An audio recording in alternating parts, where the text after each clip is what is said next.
Chapter 509. Bai Changchun shuttled through the sword energy like a phantom, looking forward to another surprise from Wen Lanfeng. However, after a long while, Wen Lanfeng only pressed harder and harder. The surprise he expected did not appear again. Bai Changchun sighed inwardly. It had been a long time since he met an opponent who could satisfy him. It seemed that his expectations were a little too high. With his disappointment, Wen Lanfeng suddenly felt that he could not bear it. Wen Lanfeng sadly realized that he had overestimated himself. Bai Changchun kept dodging not because he was forced to the point that he had no time to make a move, but because he had not made a move all along. It seemed that he was waiting for Wen Lanfeng to unleash his greatest potential. Perhaps he saw that Wen Lanfeng was only this good, so he lost interest in dawdling and began to counterattack. Bai Changchun's hands, which were originally behind his back, stretched out one of them and drew an ethereal and unfathomable shadow. Clang! Clang! The sword energy that was like a wild forest could no longer be freely wielded. Bai Changchun shuttled back and forth, as if he was taking a leisurely stroll.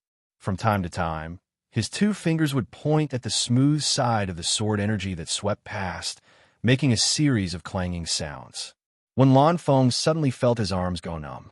The sword energy that he wielded seemed to have encountered a heavy resistance, and its speed gradually slowed down.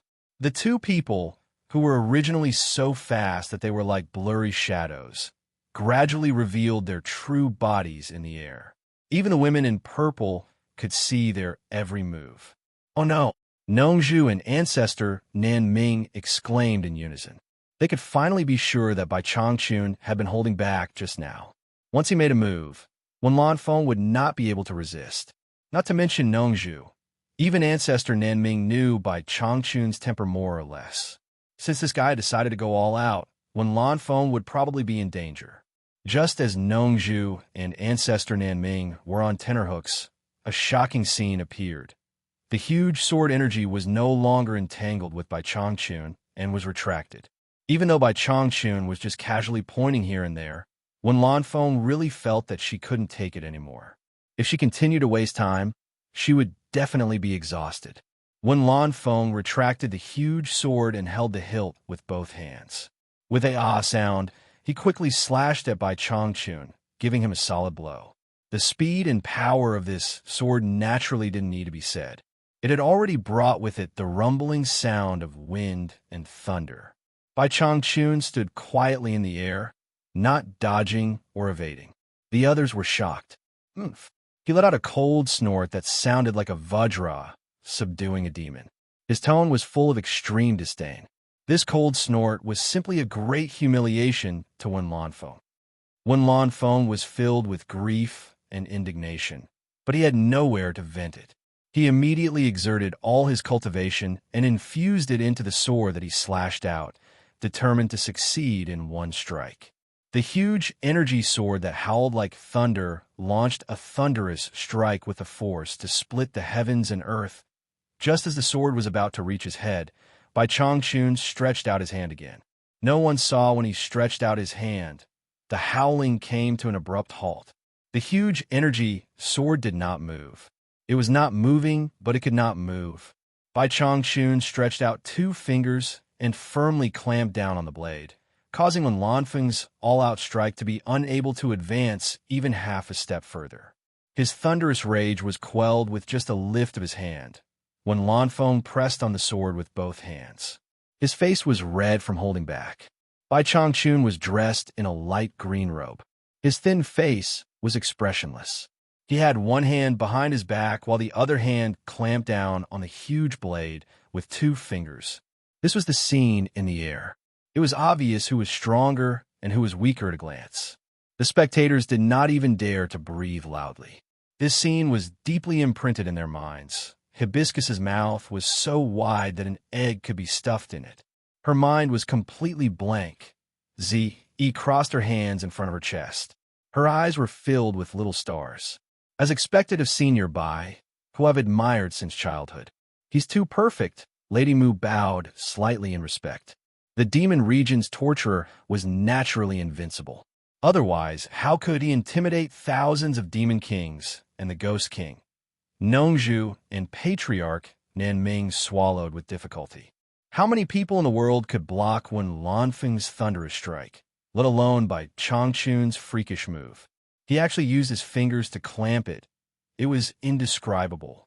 It was a blatant act of contempt.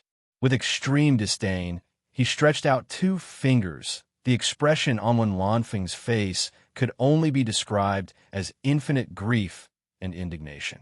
He had gathered all his cultivation into the sword, but it was stopped by the opponent's 2 fingers. The previous fight was like a cat toying with a mouse. This was 100 times worse than the humiliation he had suffered 100 years ago. He had come confidently as soon as he came out of seclusion. It turned out that it was just a self-made joke, the biggest joke in the world. Do you still think you're qualified for me to use my sword now? Bai Changchun asked indifferently with the sword in one hand. I've lost. When Lanfeng spat out those 3 words with difficulty. Didn't you want to test the bottom line of my cultivation? Why did you admit defeat so quickly? Bai Changchun continued to ask mercilessly. Do you remember what I said? What? When Lanfeng asked blankly. Cultivators above the soul formation stage who trespasses into the demon region must die. Bai Changchun reminded in a cold tone. When Lanfeng's pupil shrank, Nongzhu was shocked and said, Old Bai, don't be impulsive. Let's talk. However, how could the current Bai Changchun listen to advice? Oomph. Another cold snort that sounded like Vajra subduing demons rang out. Without the slightest hesitation, the hand holding the sword pushed forward at lightning speed. When Lanfeng felt a majestic and unparalleled momentum coming from a sword. He could no longer hold the sword with both hands. Bang! The sword hilt hit his abdomen, and the fierce chi went straight to his limbs and bones. Puff! He could not hold back a mouthful of blood. Old Bai, stop! Nongzhu shouted wildly. The others were shocked, speechless. The world's #1 expert was going to kill someone. Bai Changchun twisted the 2 fingers that held the sword. The giant silver sword that had escaped from Wen Lanfeng's hand returned to its original shape. It flipped in the air and bounced in the direction of Shuntian Island. Whoosh! Bai Changchun was still in his original position in the air, but another Bai Changchun suddenly appeared in front of Wen Lanfeng. Wen Lanfeng was shocked. Teleportation was useless when he was locked on by such an expert's chi. He quickly covered his body with protective vigor energy. Bai Changchun pointed out 2 more times. The 2 small fingers contained a tremendous force. With a bang, Wen Lanfeng's protective astral energy was shattered. He was sent flying, and with a pu sound, he spat out another mouthful of blood. Wen Lanfeng had just flown back a dozen meters when Bai Changchun, who had been chasing him all the way, arrived in front of him again. There was already a third Bai Changchun in the air. When Lanfeng struggled on his deathbed, he concentrated all his cultivation into a palm strike.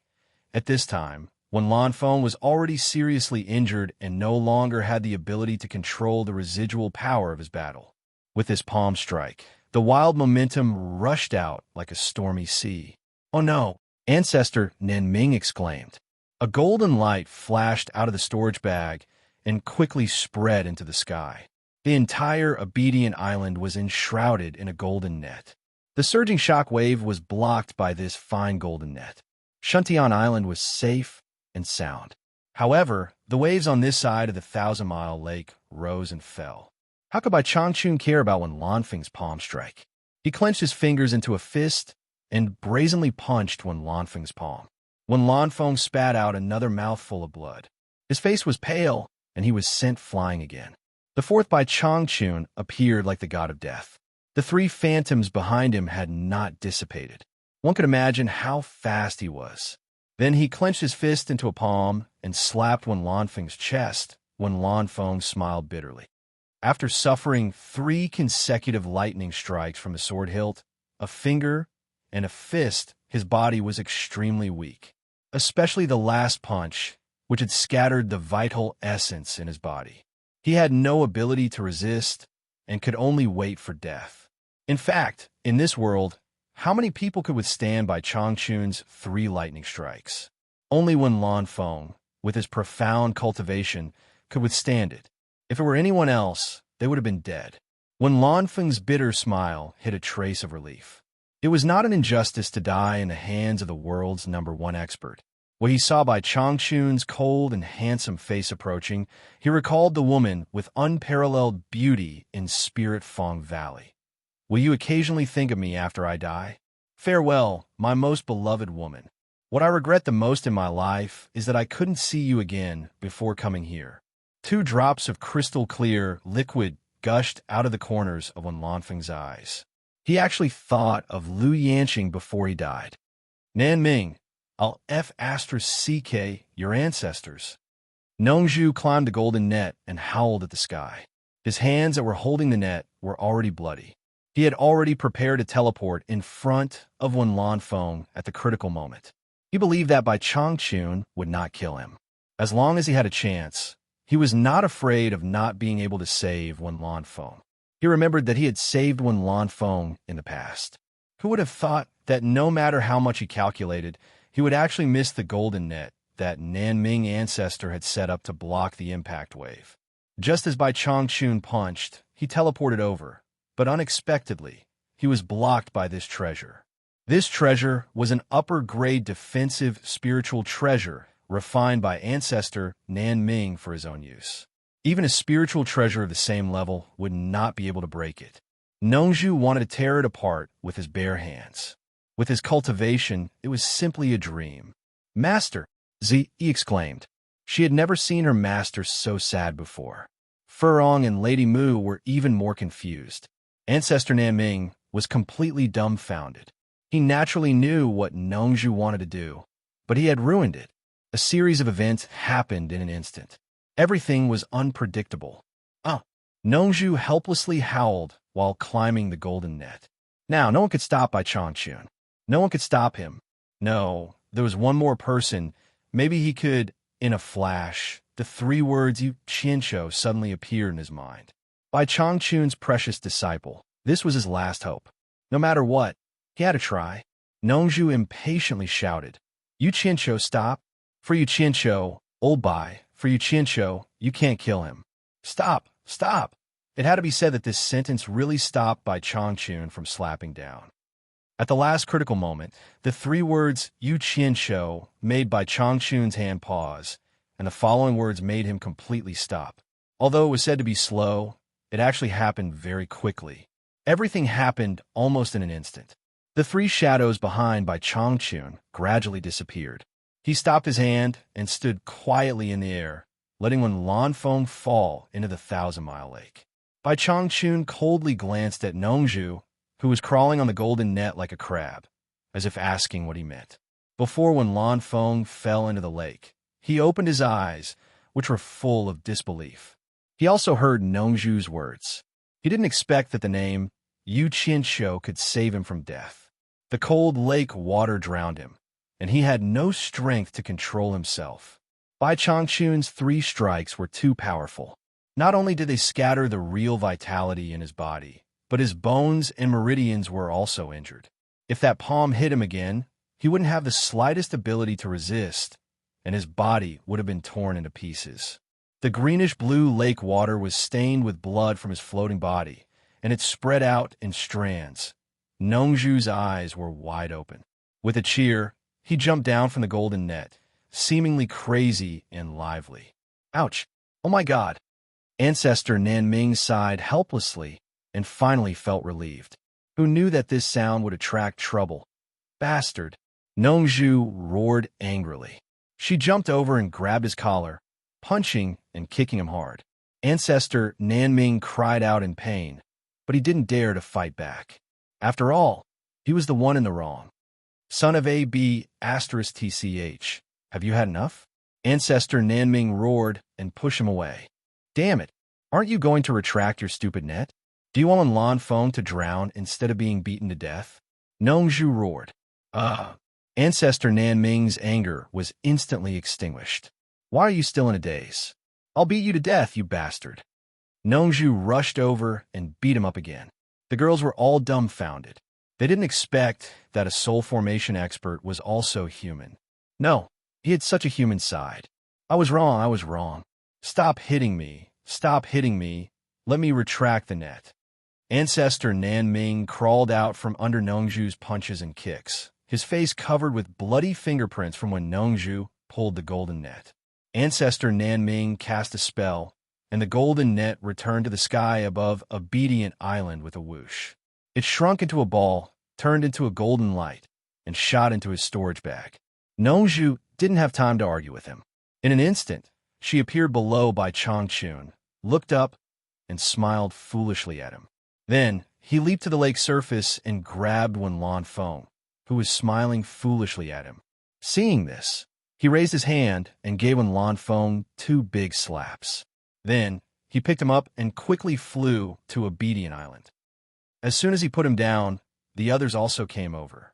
It's good that you're not dead, or I'll feel guilty for the rest of my life, Ancestor Nanming said with relief.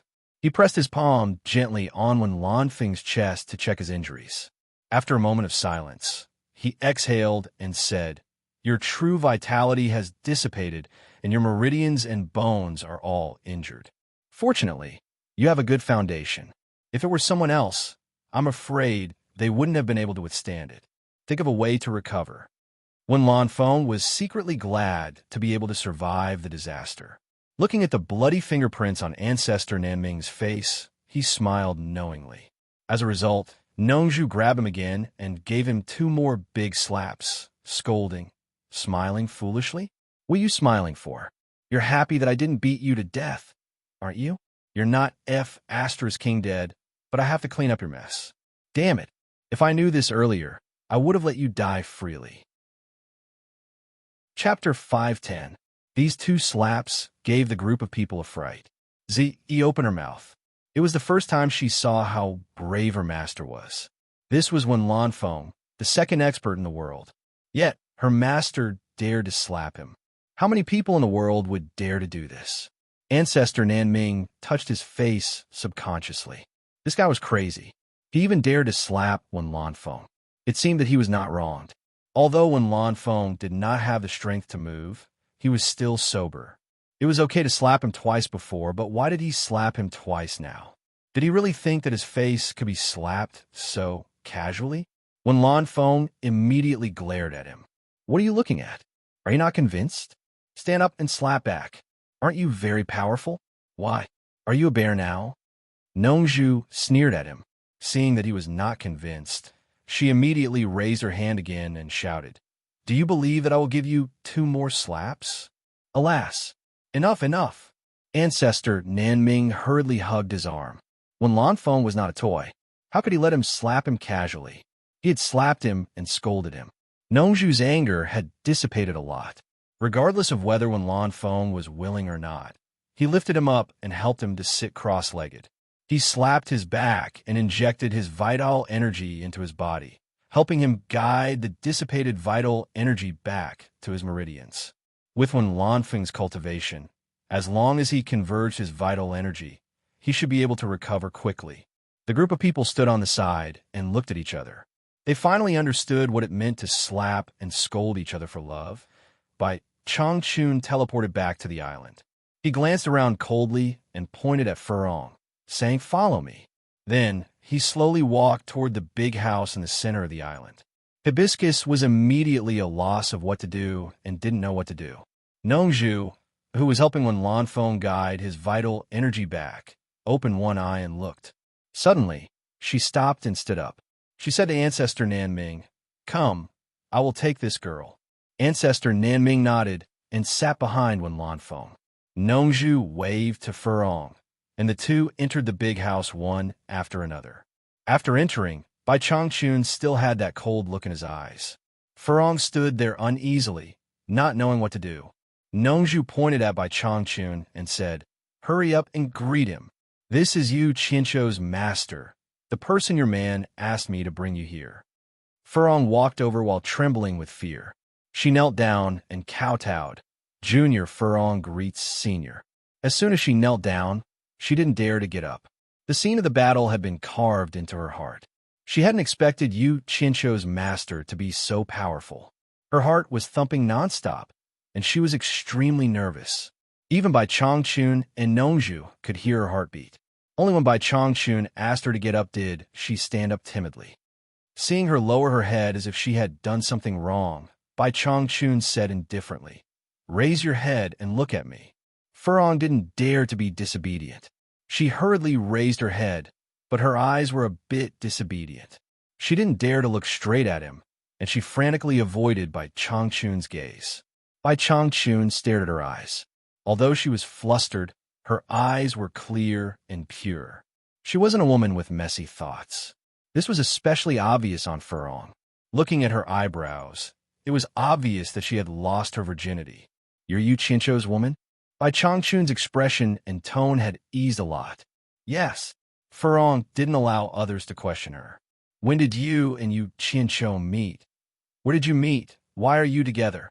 Bai Changchun kept asking questions. Nongzhu looked at him in a daze, as if she didn't know him. Then she stood aside and pinched her chin, smiling inwardly. This scene was a bit like an ugly daughter-in-law meeting her parents-in-law in the secular world. Hibiscus naturally didn't dare to conceal anything. Apart from some of the things that Yu Qianzhou had told her, everything else was poured out like beans from a bamboo tube. She spilled everything. After that, Bai Changchun let her go out. He coldly looked at Nongzhu and snorted. "Tell me, what does it have to do with Yu Qianzhou to kill Wen Lanfeng or not? If you can't give me a satisfactory reason, Wen Lanfeng is still a dead man. It's useless for you to stop me. You can't do it again and again." Nongzhu's expression twitched. It seemed that if she didn't make up a satisfactory reason, Wen Lanfeng couldn't escape today. She smiled bitterly and said, "Old Bai, why do you do this? The cultivation world is full of deceit. It's not easy to find a few true friends. Although Wen Lanfeng is a little too infatuated, he's still a good friend. Why do you want to kill him?" "This is not the reason I want to hear," Bai Changchun said indifferently. "What a heartless guy." Nongzhu muttered and then said seriously, "I don't want you to kill him. Of course, I'm selfish as a friend, but at the same time, it's also for the good of Yu Qianzhou. Think about it. Yu Qianzhou is in danger when he travels among countries. If Wen Lanfeng helps him when he needs it, he'll be much safer, won't he?" Bai Changchun glanced at her coldly and snorted. "You mean, without Wen Lanfeng's protection, Yu Qianzhou won't be safe? Yes, you're powerful. As long as you show up, no one in the world will dare to touch your disciple." Nongzhu touched her forehead and said helplessly, "What will happen after you go to the Holy Eastland? Do you think those old guys will be content with their place? Do you think Yu Qianzhou can control the demon region with his current cultivation? Even if I do my best to help, Yu Qianzhou and I can't stop those people's ambitions. But with Wen Lanfeng, it's different. You've seen his current strength. Except for you, no one in the world is his opponent. If Yu Qianzhou is in trouble, I don't dare to say for others, but I'm confident I can get Wen Lanfeng's help. You know, he's not a bad person." Bai Changchun was silent for a long time. His eyes were flickering. Later, he slowly closed his eyes and said no more. Nongzhu was secretly relieved. She finally convinced this old guy. At the same time, she admired herself for coming up with such a good reason. It seemed that she had been with Yu Qianzhou for too long and learned bad things. In the palace of Daon Kingdom, the winner of the lively martial arts competition was finally decided. As expected, Zhang Peng relied on his powerful skills to defeat all his opponents. No one was a match for him. Because of his extraordinary skills, people suspected that he was a cultivator. However, after the secret appraisal of several consecrators in the palace, he was indeed an ordinary person, not a cultivator. In the end, Zhang Peng did not know whether to laugh or cry as he accepted the crown of first place. Wen Yuan and Bai Wan Kingdom also did not know whether to laugh or cry. Yu Qianzhou had casually thrown out his follower and unexpectedly won the first place. Bai also could not see that Zhang Peng was a cultivator. What made the two depressed was that Zhang Peng was a citizen of Baiwan. If he really became the son-in-law of Daon Kingdom, the fabricated background that he had previously registered would be exposed. They had to find a way to cover up his lie when they returned. On the same day, the emperor of Daon Kingdom, Zhao Heng, decided to host a banquet to entertain the diligent talents of various countries. At night, The palace of Daeong Kingdom was brightly lit. People sang and danced, immersed in a festive atmosphere. The top 20 winners of the competition received the honor of sitting in front of the emperor. Zhang Peng was naturally among them. He could be said to be the most lively one. People constantly came over to toast and congratulate this prospective son-in-law. Zhang Peng's face was constantly twitching. In the eyes of others, they thought that he was overjoyed. The lights were waning, and people were singing and dancing. It was a scene of wealth and honor. Zhang Peng did not know how much wine he had drunk to drown his sorrows. He felt like he wanted to make himself drunk. At this moment, a palace maid suddenly came behind him and whispered in his ear, "The princess has ordered this servant to take young master to the West Palace for a while. Young master, please follow me." Zhang Peng was stunned when he heard this. He looked at the palace maid and thought to himself, "Could it be that I haven't officially married into the family, and that slut can't help but want to secretly have a rendezvous with me? I want to see what that slut wants to do." He was not afraid. He immediately got up and quietly left the banquet with the palace maid. The emperor, Zhao Heng, glanced at them and immediately recognized that the palace maid was his daughter's maid. He looked at the chief eunuch beside him and helplessly shook his head with a wry smile. The palace was deep, and there were guards everywhere. The palace maid held a golden token and led Zhang Peng without any obstruction. Zhang Peng was also worried that there was something fishy going on, so he memorized the surrounding terrain along the way. After entering a large courtyard, there was a faint fragrance. Obviously, they had arrived at the residence of a woman. The palace maid led him to a brightly lit room. Before entering the room, Zhang Peng looked up at the plaque above the door. The words Liuxiang Zhai were written in gold. As soon as he entered the room, he smelled the lingering fragrance of incense. In front of him were three women dressed in dignified white palace gowns. They were either standing or sitting, and their eyes were all fixed on him. The palace maid stepped forward and handed the golden token to the youngest of the three. Zhang Peng understood that this woman was most likely the princess. Zhao Qinxiang took the golden token and waved her hand to dismiss the maid. "Send word that no matter what they hear, no one is allowed to come in without my permission." "Yes." The palace maid received the order and retreated. With a schwa sound, the door was tightly shut. Zhang Peng suddenly turned his head to look, and his heart secretly became vigilant. The other two women unscrupulously surrounded Zhang Peng and circled around him, sizing him up. The three people in the room were the three daughters of the Daeong Kingdom's emperor, Zhao Heng. After the eldest, Zhao Rongxiang, saw him, she covered her mouth and smiled at the second Zhao Hanxiang. "He is a strong and burly man." Zhao Hanxiang nodded and smiled. "Third sister, you got lucky." The third Zhao Qinxiang's face was as cold as ice, and there was not a trace of a smile. She suddenly shouted, "Zhang Peng, why don't you kneel and greet this princess?" The eldest and second Zhao Qinxiang smacked their lips. Third sister was establishing her might. They could not laugh anymore and quickly retreated. "Humph." Zhang Peng coldly snorted and said without moving, "I am not a subject of the Daeong Kingdom. Why should I kneel to you? You have become my Daeong Kingdom's consort. Naturally, you are a subject of the Daeong Kingdom." Zhao Qinxiang sternly said, "I haven't done it yet, right?" Zhang Peng sneered. "It is not too late to talk about it after I have done it. How dare you?" Zhao Qinxiang shouted. Her figure shot up with a whoosh, rushing toward Zhang Peng. Under her dazzling white palace dress, she kicked out a pair of legs. With a series of kicks, she sent a strong gust of wind straight toward Zhang Peng's head. This skinny woman knew kung fu. Zhang Peng was slightly startled. His figure swayed left and right, and he quickly dodged. "Hey!" Zhao Qinxiang's consecutive kicks missed. When she leaped over his head, she swung her leg backwards and swept across the back of his head. Every move was ruthless and aimed at his vital parts. Zhang Peng was slightly annoyed. In this palace, it was not good to fight back against a princess, but this woman was going too far. Immediately, he blocked it with his palm and chopped down on her ankle, blocking that leg. Although he did not use much strength, when Zhao Qinxiang landed on the ground, a trace of pain flashed across her face. However, she clenched her teeth and resisted. Then, she bent down and swept her leg. Zhang Peng could not help but laugh. Even if he was not a cultivator, with his martial arts, how could she sweep him down? Thus, he pressed down on his lower body and simply stood there, letting her sweep him. Pah! When the two legs collided, Zhao Qinxiang could not help but let out a weak groan of pain. Zhang Peng originally thought that she would understand how powerful he was by now. Who would have thought that she would pull back her leg, press down, and spring at him again? Her 10 fingers formed into sharp claws, and without the slightest bit of politeness, she clawed wildly, as if she wanted to ruin Zhang Peng's face.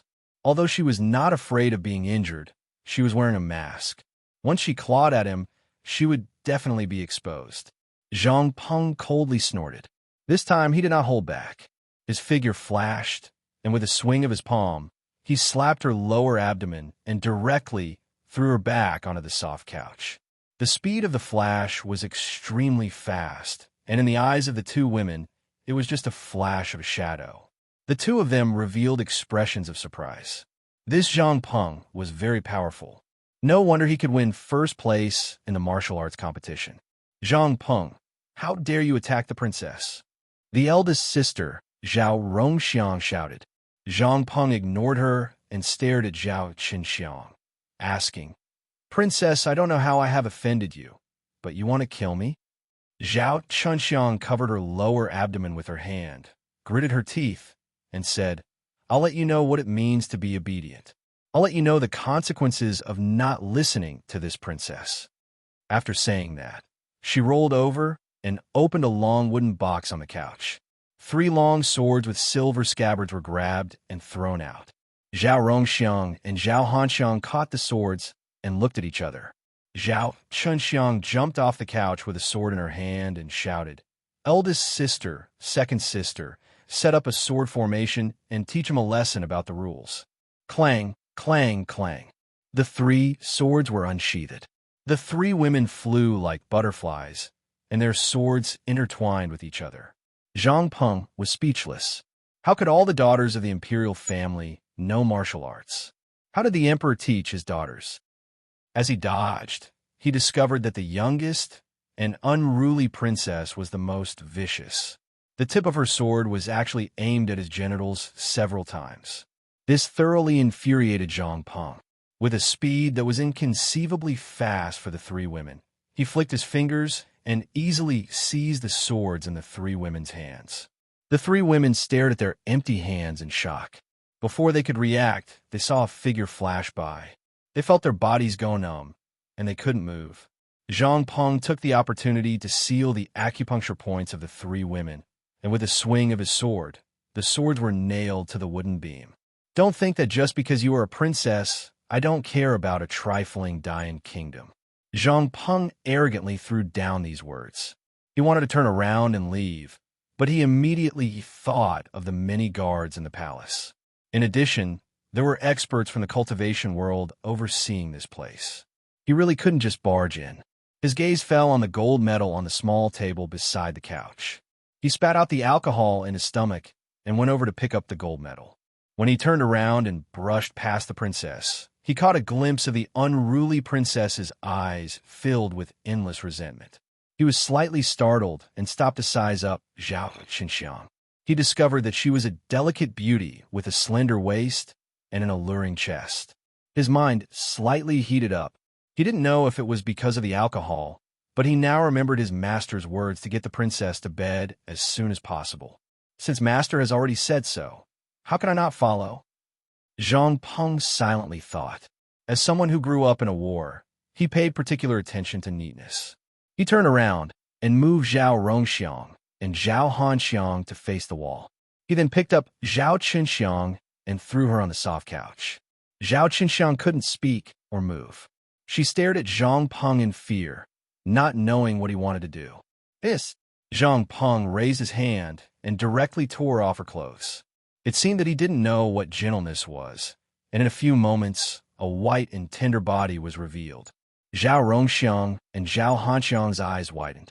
Zhang Peng didn't notice that opposite them was a bronze mirror used for dressing up. The movement on the couch could be seen in the mirror. The two girls saw the man in the bronze mirror take off his clothes and press down heavily. If the two girls hadn't seen it with their own eyes, they would have never believed that someone dared to humiliate the princess in the palace. Zhao Qinxiang's eyes widened and tears silently flowed.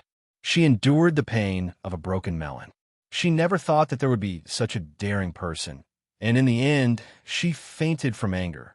After Zhang Peng was done, he was also slightly shocked.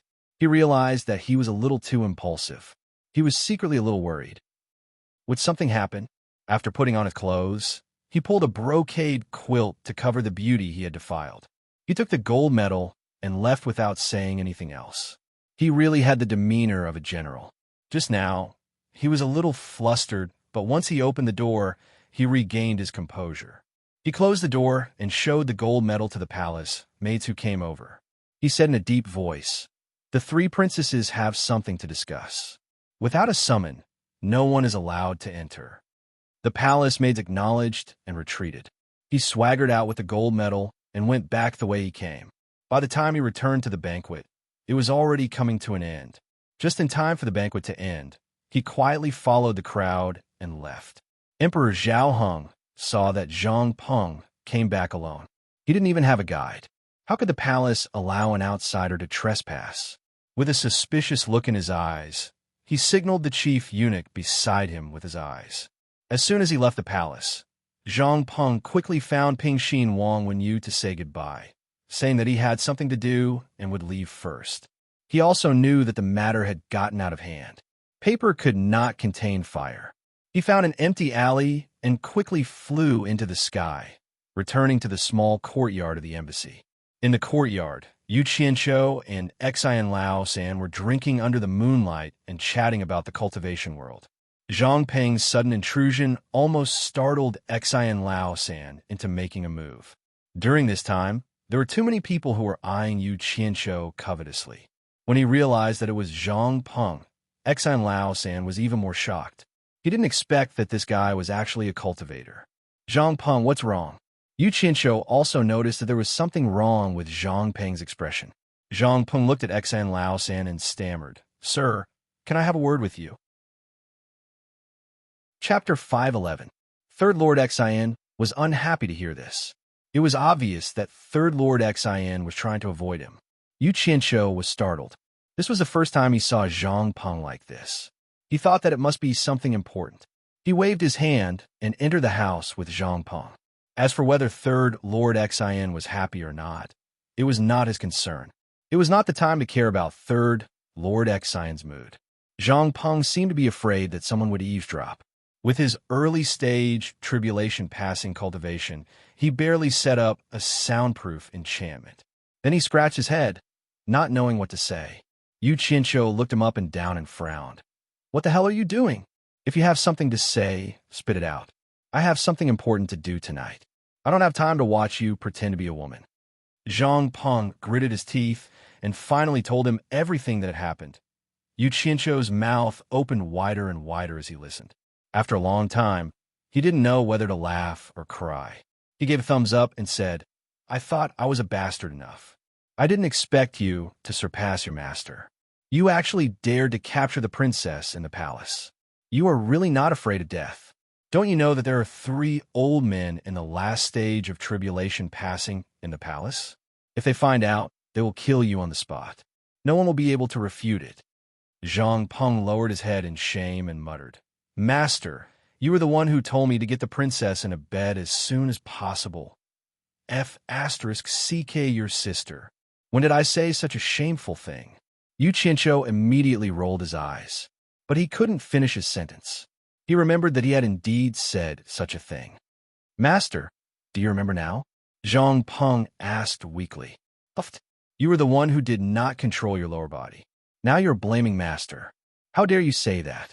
Why did I accept a beast like you as my disciple? Fortunately, I had the foresight to not let you call me Master in front of others. Otherwise, I would have lost all my face. Sigh, I am ashamed." Yu Qianqiu shook his head and sighed. "Master, I know I was wrong." Zhang Peng scratched his head awkwardly. "This can't be hidden for long. They will find out sooner or later. Master, why don't we escape first? Come on, I've always been an upright person. When have I ever escaped? Yu Qianqiu poked his chest and said, You have to bear the consequences of your own actions. Didn't you get first place in the martial arts competition? Anyway, the princess will be yours sooner or later. It doesn't matter if you try the horse first before fitting the saddle. You might as well stay in the Yang kingdom and be the prince consort. Zhang Peng panicked. Master, you can't go back on your word. You said that sleeping with the princess doesn't mean that I have to be the prince consort. Shut up. I'm warning you. I've never said anything like that. You can't slander your master's character anywhere. Zhang Peng had just been scolded to the point of dejection. He rubbed his chin and muttered, Damn it. Wasn't it just sleeping with a woman? What's the big deal? If you were a commoner's daughter and you dare to do this, I would cripple you immediately. As for the emperor's daughter, since the emperor has many wives, he must have many daughters as well. Zhang Peng suddenly raised his head and weakly asked, Master, you mean, don't give me that cowardly look. It's disgusting. Yu Qianqiu glanced at him and coldly said, So what if she is the emperor's daughter? Do what you have to do. Master is here, what are you afraid of? He then walked out. That's right. There's nothing in this world that Master can't handle. Zhang Peng suddenly became spirited. The Iron Tower-like man nodded and bowed. He was just short of massaging Zhang Peng's shoulders and back. He removed the soundproof enchantment and quickly followed. In the imperial study of the imperial palace, Zhao Heng was drinking a hangover soup from a eunuch. The head eunuch walked in with a taut face. He gave a look to the eunuch in the room, and the eunuch quickly retreated. Zhao Heng looked at him and calmly asked, What's wrong? The head eunuch went over and whispered a few words. Zhao Heng could no longer sit still and stood up abruptly. Ha! The cup in his hand shattered on the ground. Preposterous! Preposterous! Zhao Heng roared madly. He kicked over the imperial table in front of him and strode out. After rushing to the imperial harem and informing the three Mi brothers of news, they were immediately enraged. Someone actually dared to do that to the princess under their noses. If word got out, wouldn't they become a laughing stock? It was obvious that he didn't care about the three brothers at all. He clearly didn't care about Illumination Peak. Esteemed elders, I know that the one clan of Aquamarine Nation has an extraordinary status in the cultivation world, but I really cannot swallow this grievance today. I implore the esteemed elders to uphold justice for me. Zhao Heng cupped his hands in front of his chest and said angrily. He had already made up his mind. If the three masters were not willing to come forward, he would mobilize the army to besiege the Baiwan Nation's embassy. Mi Russian said in a low voice, We watched the third young lady grow up. We will naturally seek justice for her. He turned to the two sides and said, You two stand guard. I will go to the Baiwan Nation's embassy to ask for her. Then, he quickly flew away. The group of people from Baiwan Nation returned to the embassy in a drunken state and dispersed. Wen Yuan and Wan Bai had just walked in the main hall when they saw Yu Qianqiu sitting leisurely in the main hall. Zhang Peng stood silently at the side, and third Xian was looking around. Wan Bai walked over and cupped his hands and said, Mister, is there anything? His tone was very respectful. Ever since he saw Yu Qianqiu's heroism in the battle that day, he could not help but admire him. Nothing much. Yu Qianqiu stood up and said with a smile, We have disturbed you for many days. We are here to bid farewell to the two of you. Wen Yuan and Wan Bai looked at each other worriedly. The latter frowned and said, Is Zhang Peng also leaving with Mister? Of course. We are also embarrassed to be living and eating for free, Yu Qianqiu said with a laugh. Mister, do you know that Zhang Peng has already won the first place? There will be a ceremony in a few days, and he will become the emperor's son-in-law of Daong Nation. If he leaves, how will Baiwan Nation answer to Daong Nation? Wan Bai said gloomily, Sigh, I'm afraid he won't be the emperor's son-in-law anymore. This guy has caused some trouble. Yu Qianqiu summarized Zhang Peng's scandal with great regret. Wan Bai and Wen Yuan were instantly dumbfounded. Third brother Xian suddenly turned around and stared at Zhang Peng without blinking. He thought to himself, No wonder he came over in a hurry to whisper to me. So this is what happened. What's the difference between this and slapping Hua Zhongming's face? What guts? Originally, I didn't have the face to stay after causing trouble. But after thinking about it, I can't leave without knowing the reason and put the Wen family in a difficult position. So I waited for the two of you to come back and inform you so that you can prepare in advance. Yu Qianshou said helplessly. Wen Yuan's face was already dark. He was the one who arranged for Zhang Peng's registration. If the two nations became enemies, how would he explain to the monarch when he returned? Wen Bai's expression twitched. Prepare in advance? How can we prepare in advance? If Mr. takes Zhang Peng away, I'm afraid none of us will be able to leave by one nation. TSK. As a younger generation of the world's second strongest expert, how can he be so afraid of trouble? Yu Qianshou shook his head and then asked suspiciously, Didn't Senior Wen Rui tell you the reason why he is in a hurry to leave? In fact, he also knew in his heart that Wen Rui had no reason to tell such a big thing like Wen Lanfeng coming out of seclusion. No, Wen Bai shook his head. He wanted to ask, but dared not. He was not qualified to inquire about matters of the upper echelons, but he showed an inquiring look. No wonder. Yu Qianshou said solemnly, You don't need to be afraid of Dian Nation looking for trouble because your old ancestor, Wen Lanfeng, has come out of seclusion. Wen Bai and Wen Yuan were shocked. The pillar of Baiwan Nation who had been in seclusion for 100 years had come out. This was such a big thing. No wonder the old high priest was in a hurry to return. That's all I have to say. If they come looking for trouble, you can bring up your old ancestor. They won't dare to not give face to your old ancestor. We'll take our leave first. Yu Qianshou cupped his hands and called out to Zhang Peng before leaving. He really wanted to leave, but he thought that he should not be too shameless. If he caused trouble for others, he should at least greet them and point them in the right direction. However, he had done too many bad things. Occasionally, a kind thought would delay him. It seemed that it was a little too late for him to leave now. They all paused at the same time. They sensed a divine sense sweep over them. Mi Russian had quietly appeared in the lobby, staring at Zhang Peng like a hawk. Yu Qianshou also looked at Zhang Peng with an inquiring look. Didn't you say that no one would find out what you did for a while? Someone is staring at you like this, obviously for you. Zhang Peng was speechless. No one could explain if something happened to this thing. Wen Bai and Wen Yuan looked at each other. They did not expect the other party to come looking for them. Third brother Xian did not care about the matter and continued to stay silent. Ha! Yu Qianshou laughed and said, High Priest Mi, what brings you here? Mi Russian ignored him and pointed at Zhang Peng. He said indifferently, Come with me. Damn it. I like people who are unreasonable because I like to be reasonable. Yu Qianshou raised his eyebrows. He waved his hand at Zhang Peng and signaled him not to speak. He said in a deep voice, High Priest Mi, you sure are powerful. You want people to follow you, but they have to listen to you? Yu Qianshou, this matter is not up to you to interfere. You are too meddlesome. You should think about how to protect your own life. Daong City will not let you hide forever. Mi Russian said expressionlessly. My life is in my hands. I don't need others to worry about it. But if you want to take my people away, you have to ask for my permission, Yu Qianshou said bluntly. The scene of Ong Kwang Sung Ching Fu coming to Fu Xian Island to ask for Guan Weiwu suddenly appeared in his mind.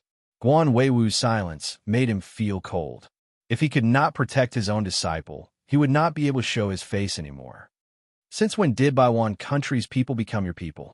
Mi Russian squinted his eyes. Yu Qianshou smiled coldly and said, Since when do you not need to worry about my people? Could it be that I still need to report everything to you? I want to ask you, what right do you have to take him away? You are asking him what he did? Mi Russian said sternly. Oh, Yu Qianshou turned around and said, Zhang Peng, what did you do? Zhang Peng shook his head and said, I did not do anything. Chapter 512. Wen Bai and the other two were speechless. These two were acting shamelessly. Mi Russian stared at Zhang Peng with a livid expression and said in a deep voice, You dare to quibble in front of me. I think you are tired of living. High official Mi, you are wrong. Yu Qianshou snorted coldly. It is understandable that he did something bad and did not admit it, but I really do not believe that he did something good and did not admit it. Birds of a feather flock together. You two shameless people.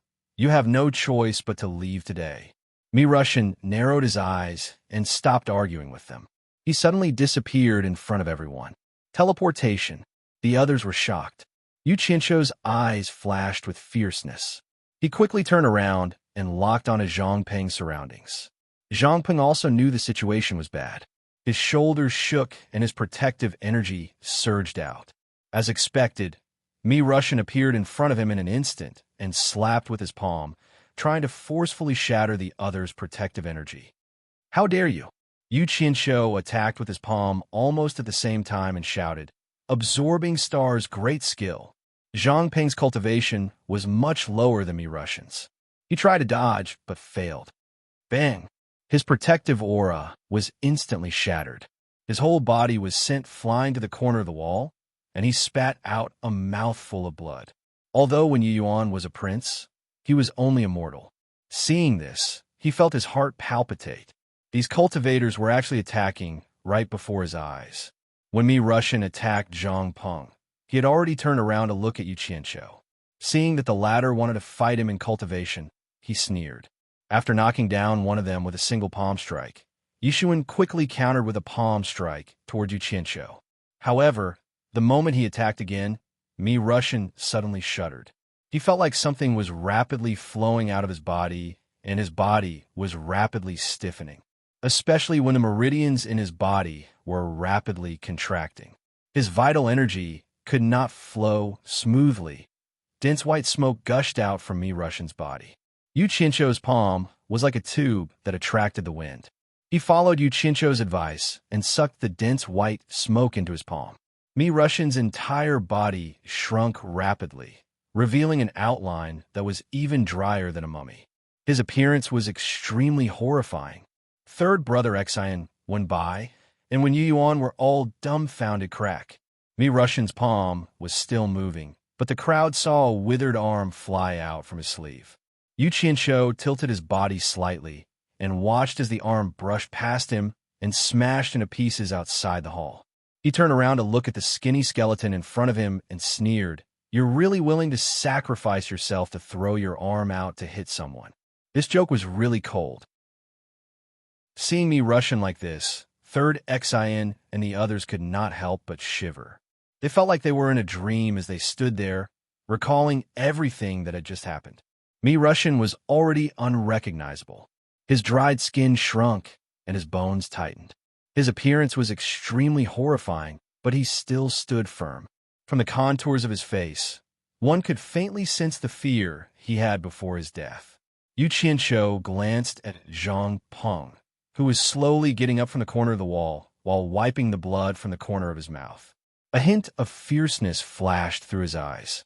He walked to the mummy and said face to face, "High Priest you could have attacked anyone, but you had to attack my people. I will not give Hua Zongming any face. Please don't take offense and punish him lightly." He took out the storage pouch on the corpse's waist, and with a wave of his hand, a burst of green flames incinerated the corpse into ashes. Russian disappeared, just like that. Xi and Lao San and Wenbai looked at each other in dismay. Now they finally understood how Chu Dingfang died that day.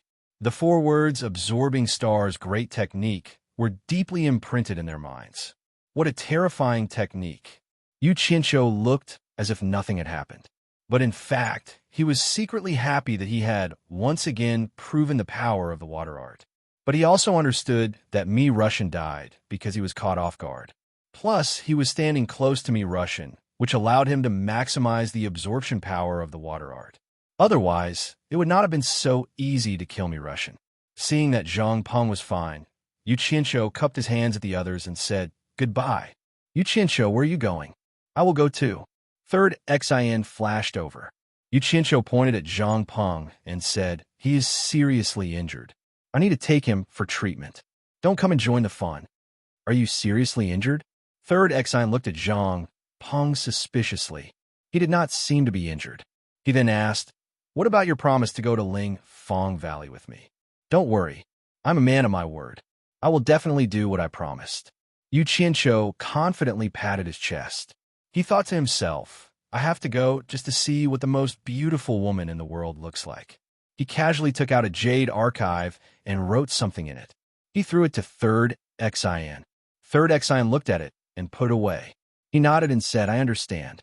Yu Qianqiu was about to turn and leave when he saw Wan Bai and Wen Yuan looking at the pile of ashes on the ground with a worried expression.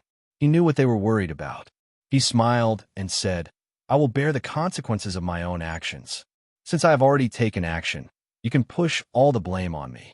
If they come to ask for Zhang Peng, tell them that I am the one who took Zhang Peng away and killed me Russian. Let them come to me. Goodbye.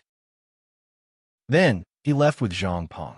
The others looked at each other speechlessly. After a while, Third Xin also took his leave. Wan Bai hurriedly went to a remote wing of the embassy. Before when Rui arrived, he had spent a lot of effort and spirit stones to set up a communication formation in the wing to make it easier for him to contact his family. Wan Bai could use this formation to inform his family of what had happened here. On the peak of a mountain in Utopia, Yu Qianqiu suddenly appeared with Zhang Peng in tow. Zhang Peng looked around. He was puzzled. Why did Master bring him here instead of returning to the military camp or Misty Palace? Kneel! Yu Qianqiu suddenly shouted. Zhang Peng was shocked. He saw his master glaring at him under the moonlight. He hurriedly knelt down as instructed. Yu Qianqiu stared at him and said in a deep voice, Zhang Peng, I am warning you again. Today's incident happened in the imperial family. But I want you to remember one thing. Don't think that you can do whatever you want just because you're a cultivator. I, your master, dare to do anything except harm the common people. If I ever find out that the thing between your legs has harmed the common people, I have 1,000 ways to make you wish you were dead. Do you understand? Zhang Peng's heart skipped a beat. Your disciple understands. Chief Instructor Wan is currently studying and arranging a battle plan. If your injuries are not too serious, return to the team and prepare to be deployed, Yu Qianqiu said calmly. A simple warning was enough. Whether he listened or not was his business. If he listened, then so be it. If he didn't, then he wouldn't be lenient. Yes. Zhang Peng's eyes lit up. He liked this idea. He immediately flew towards the military camp. Under the moonlight, Yu Qianqiu took out a Jade archive. He inserted his divine sense into it and carefully examined it again. It was a complete map of Daong Kingdom. Within Hua Zhongming's territory, there were a total of 17 spirit stone mines, all of which had high yields. According to the records in the Jade archive, these spirit stone mines had to hand over their spirit stones at a fixed time every month. The scouting team that Yu Qianqiu had sent out did not disappoint him. Within the time that he had requested, they had successfully planted teleportation markers near the 17 spirit stone mines. If nothing changed, the day of handing over the spirit stones to Illumination Peak would be a few days later. If he were to rob them at this time, he would gain something. Actually, these spirit stone mines only produced a few 100,000 high-grade spirit stones per month. The 17 spirit stone mines only produced a few million spirit stones in total. This small amount of spirit stones was no longer enough for him to make a big fuss. If he really wanted to get his hands on spirit stones, it would be more worth it to just rob the spirit stones that they had accumulated for hundreds or even thousands of years. But this time, he didn't just want to rob them. His main goal was to cause destruction. His goal was to take revenge on Hua Zhongming. Because of this guy, the contents of a Jade archive had been made public, messing up all his plans. Moreover, Hua Zhongming had set himself against him. If he didn't take revenge, it would be difficult to quell the hatred in his heart. The reason why he hadn't left Daong City for the past few days was to wait for news from the scouting team. Moreover, there was another benefit to doing this. Today's incident would definitely infuriate Hua Zhongming.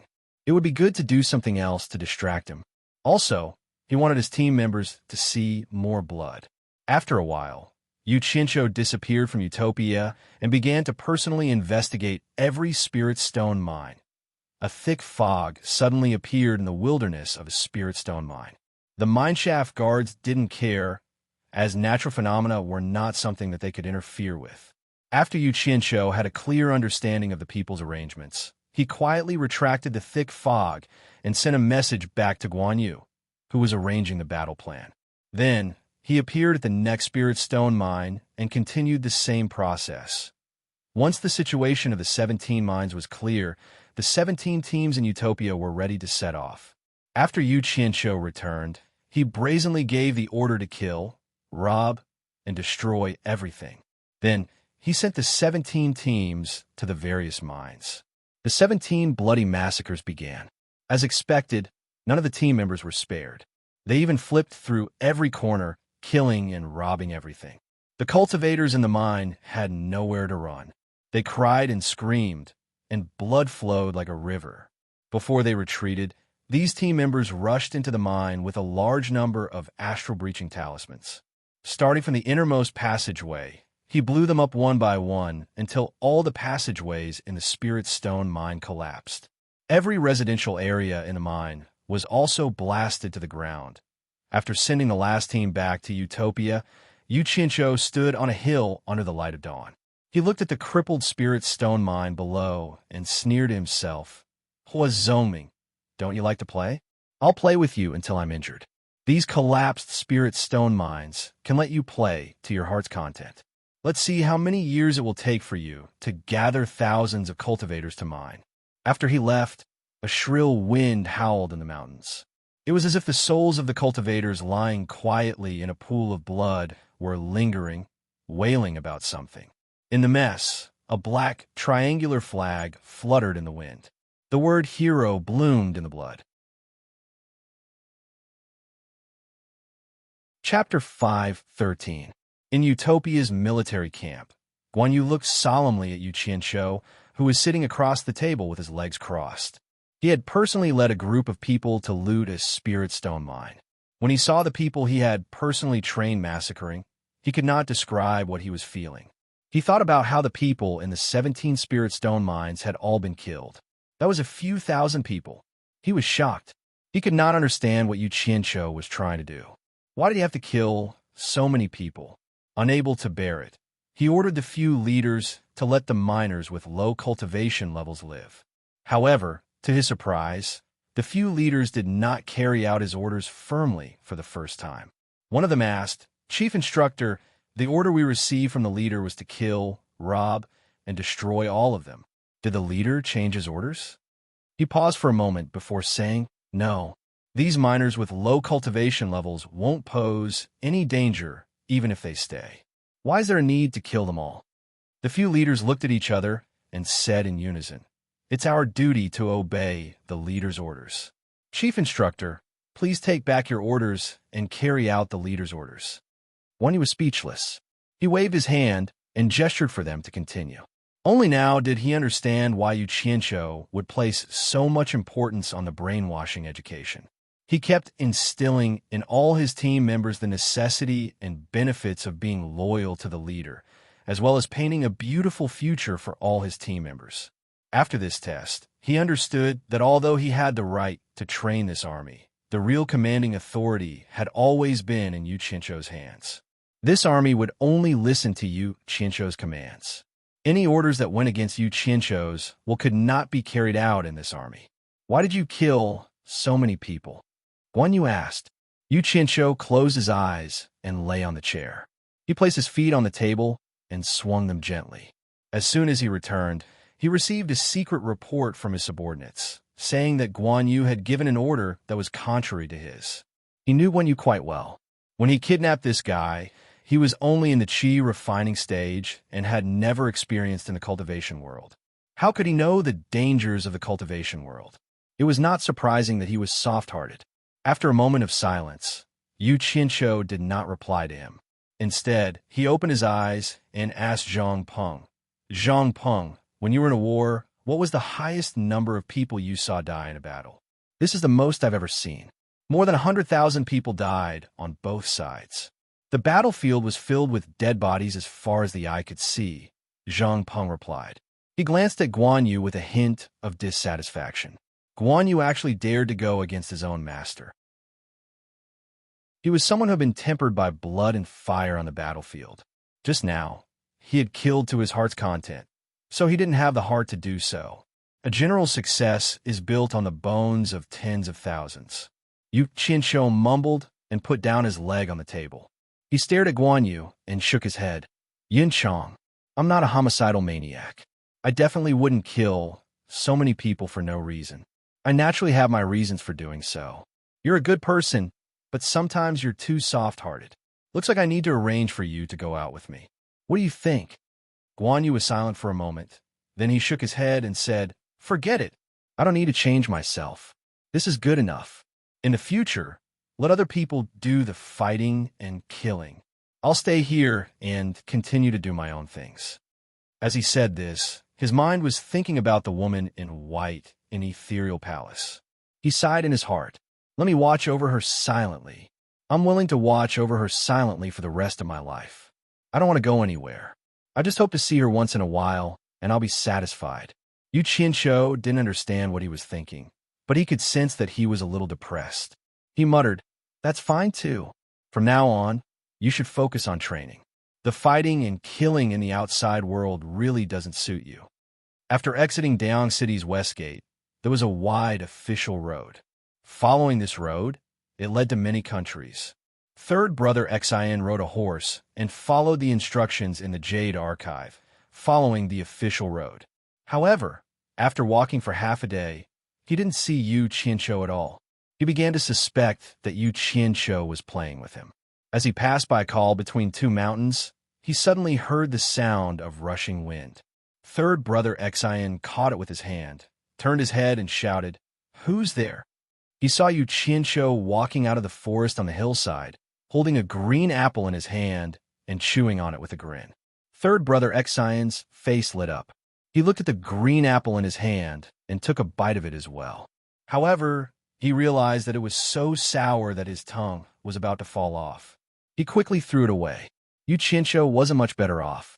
He was also vomiting nonstop. Third brother Xian cursed. Yu Qianshou, how could you let me eat something so disgusting? Damn it, there's a wild apple tree in this forest. I took a bite and realized that it was disgusting. Yu Qianshou said as he stuck out his tongue. Then why did you eat it so happily? You tricked me on purpose. Sigh, didn't you say that we'd share blessings and misfortunes together? Why are you here? Third brother Xian looked around.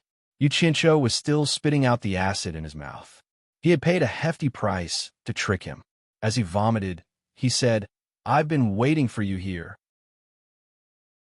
In fact, the Jade archive he gave third brother Xian contained a strand of his own consciousness.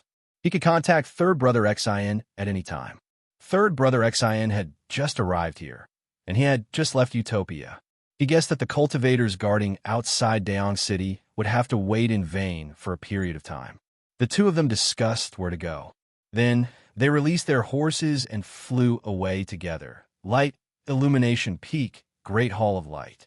Mirahai wept bitterly as he told his master the news of his brother's death.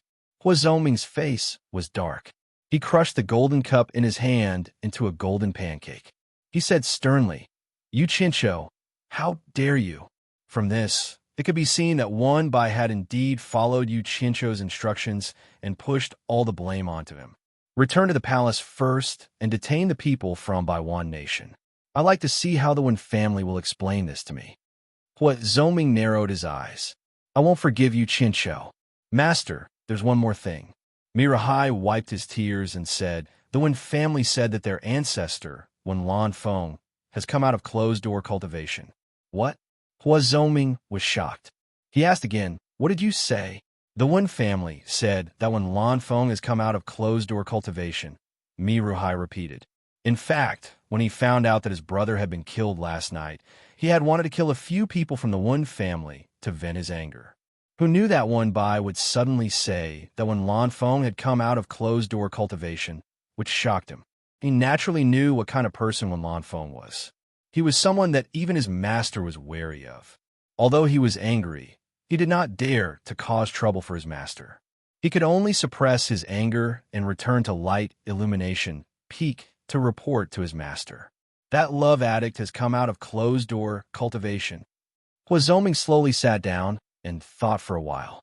He sighed and said, Don't touch the people from the Wen family for now. I'm no match for that guy. Don't provoke them for now. Wait until I've gathered the information. You go back first. He had no choice but to obey his master's orders. Mirohai choked and left. At this moment, a strong man directly flashed into the great light hall. After bumping into Mirohai, he frowned and said, "Ninth junior brother, what's wrong?" This person was Hua Zhongming's eldest disciple, Lu Chengjian. He looked much younger than Mirohai, but in fact, he was older than him. Mirohai choked and said, "Eldest senior brother, my eldest brother was killed by Yu Qianshou." "Ah, eighth junior brother was killed? What happened?"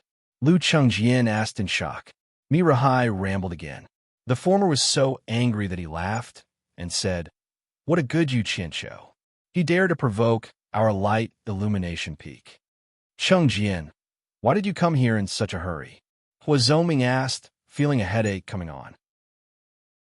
"Master, misfortune never comes alone." Lu Chengjian took out the little black flag of the hero and walked over. "Our 17 spirit stone mines were destroyed overnight." "What?" Hua Zhongming stood up again and snatched the little black flag. After looking at it, he sneered, "Another hero. I thought he was only targeting Yin Bai Kong. So he specifically landed in our Daong kingdom to cause trouble. I wanted to watch Yin Bai Kong get into trouble. What do you mean by the spirit stone mines were destroyed?" Lu Chengjian clenched his fists so hard that cracking sounds could be heard. 17 spirit stone mines were completely destroyed, and all the spirit stones that were delivered were looted. Several thousand disciples were slaughtered, and not a single one of them survived. It will be very difficult to recover. The great light hall instantly quieted down. Mirohai no longer cried and quietly retreated. To light illumination peak, this matter was much more important than his eldest brother's death. The 17 spirit stone mines were the main source of light illumination peak's spirit stones. If he continued to cry, he might be punished by his master. It was better to obediently return. This is not looting. Someone is taking revenge on me. Otherwise, there is no need to be so ruthless. Hua Zhongming's face was gloomy. He opened a flag in his hand and said with an unpredictable expression, "The master of this hero should have a grudge against me. He is someone I know. 17 spirit stone mines were attacked in one night. Hee. This was premeditated a long time ago. Master, 8th Junior was killed on the same day as the attack on the spirit stone mines. Do you think this matter is related to Yu Qianshou?" Lu Chengjian asked suspiciously. "It shouldn't be." Hua Zhongming shook his head. "This is not something that one person can do. It is impossible for us to not know that Yu Qianshou brought so many people from Huaxia. With his cultivation, it is impossible for him to travel to so many places in one night." As he said this, his face suddenly turned sinister. "Investigate. Use all the people that can be used. Don't worry about other things. Investigate this matter first. I want to see who is behind this." Lu Chengjian immediately went to make arrangements. Such a big matter, naturally, could not be hidden. In a few days, the news spread throughout the cultivation world. The mysterious hero once again caused an uproar in various countries. Yin Bai Kong, who was on Cornucopia's God of Wealth peak, had been depressed by the previous incident. He had mobilized his subordinates to investigate everywhere, but to no avail. When he heard this news, he was stunned at first, but then he laughed out loud.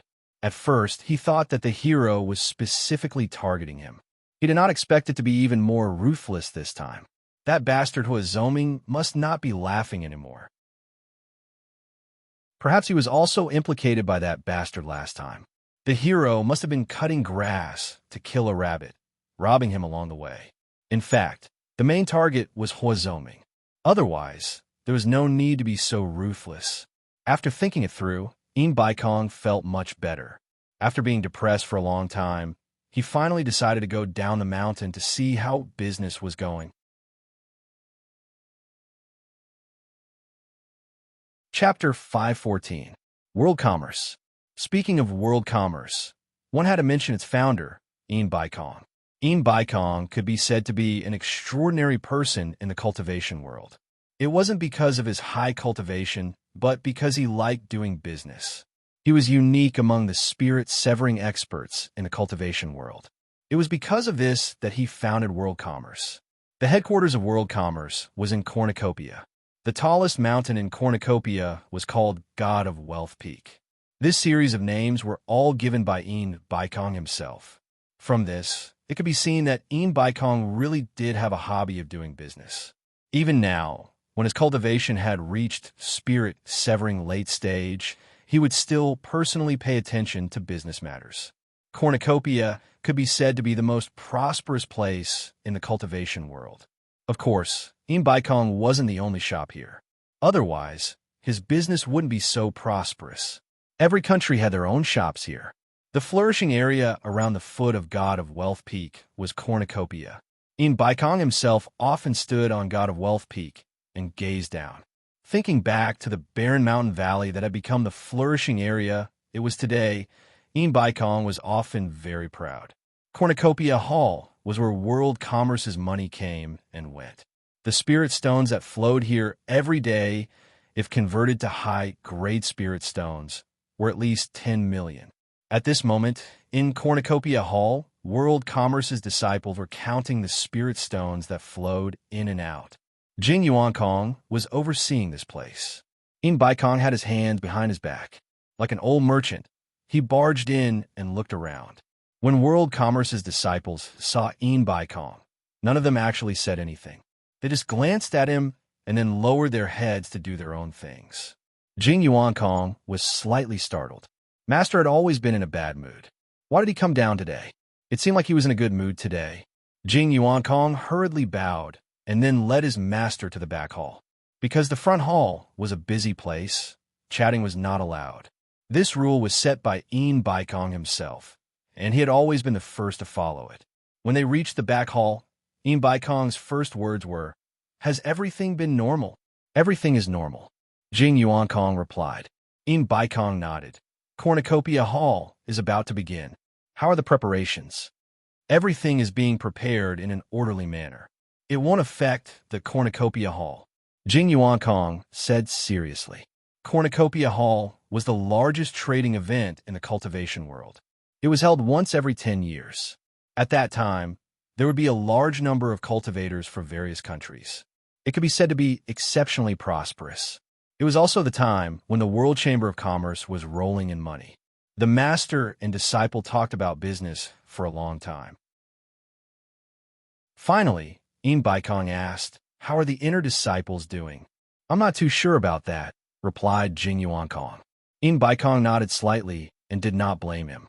Of the two disciples, Jing Yuankong was mainly in charge of business matters. The eldest disciple, Sikong Ju, was in charge of the affairs of the Sect's disciples. Some of the more secretive matters had always been handled by the eldest disciple, Sikong Ju. Jing Yuankong didn't care about it, which made him feel more at ease. In fact, Jing Yuankong had also concealed one thing. He knew that Guan Zhongkai had been forced to admit defeat by Yu Qianshou, but he did not mention it. After all, he was the eldest senior brother's disciple. If he were to say it, he would be suspected of sowing discord. As for whether or not the paper could wrap up the fire, the responsibility would not fall on his head in the end. East Sea, Everlasting Island. When the news of the 17 spirit stone mines in Hua Zhongming's territory being looted spread, cultivators from various countries were discussing it. It became the hottest topic on the island. In the deep mountains and valleys of Wuji Island, there was a constant rumbling sound. A phantom was flashing everywhere in the forest of rocks. Wherever the phantom went, the huge rocks would crumble into pieces. Man Hu and his fellow disciples were watching from the side of the cliff with their arms crossed. After a while, the rumbling stopped and the phantom flashed up the cliff. A cloud of black mist gradually dissipated, revealing Yan Zhuixing's naked upper body. His muscles were incomparably sturdy. Compared to his previous skinny and weak self, he was like a completely different person.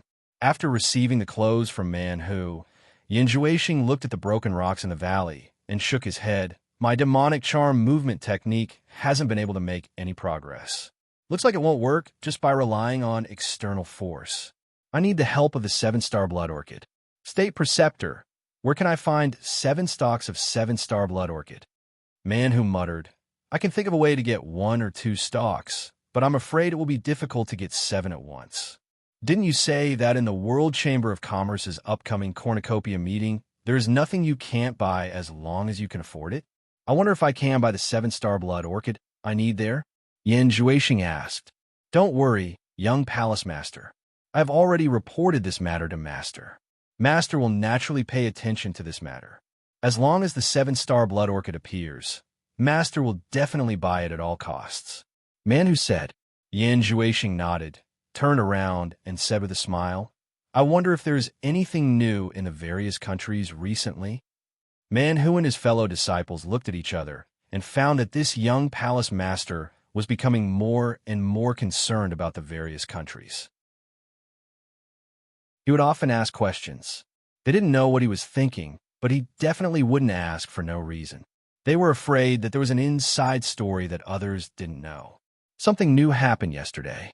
The 17 spirit stone mines in the Daeon Kingdom were looted overnight. After that, all the spirit stone mines were destroyed. Man who said with a smile, Oh, Yan Juixing's eyes flickered for a while and said with a faint smile, Could it be that Hero did it again? Old Seven said strangely, Young palace master, how do you know that was done by Hero? Seems like I guessed correctly. Yan Juixing looked back and thought that it wasn't the first time Yu Qianqiu did something like this. He had already done it when he was in China. This was completely Yu Qianqiu's style, stealing chickens and dogs and disturbing people's peace. Old Seven nodded repeatedly and said, Young palace master guessed correctly. It was done by that Hero. Damn it. I don't know who actually has the ability to rob 17 spirit stone mines in one night. Even Hua Zhongming couldn't do anything to him. He's probably hopping mad right now. Man who waved his hand at Old Seven and turned around to ask, Young palace master, do you want to continue cultivating demonic arts or go back to rest?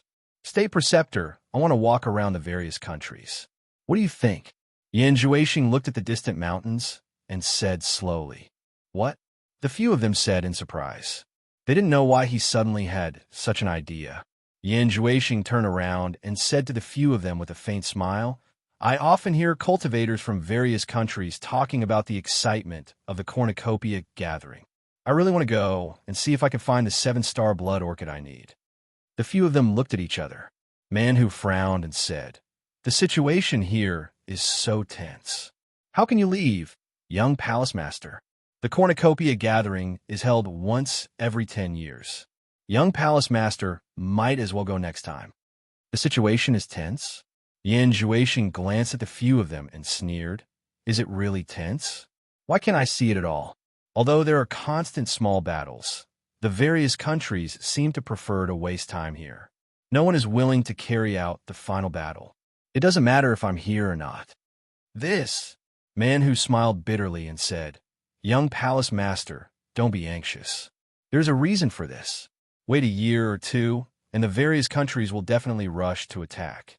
Oh. Yu Qianqiu walked to the edge of the cliff and kicked a stone.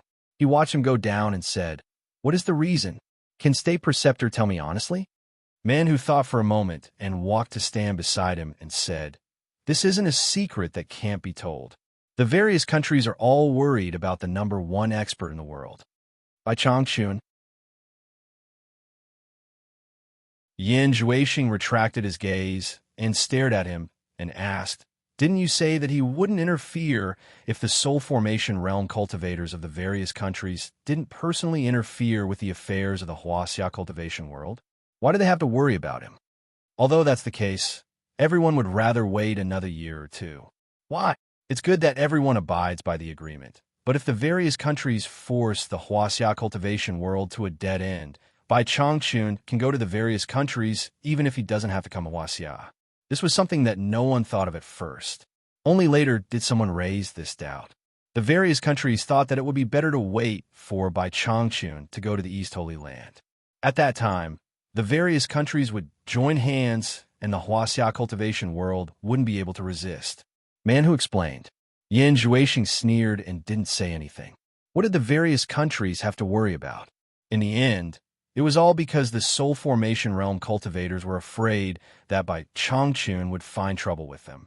Therefore, they would rather hide like a tortoise. Thinking about it, it was funny. There were so many Soul Formation Realm experts, but they were actually scared by one person. He really didn't know what to say. As for why the Huaxia cultivation world didn't gather all their forces to take the opportunity to eliminate the forces of Limitless Island, it was probably because of their old habits. Everyone was dragging each other's back. If you don't take out your capital, why should I take out my capital? Yin Juexing was born and raised here. He was very clear about the old habits of the Huaxia cultivation world. He didn't know what to say.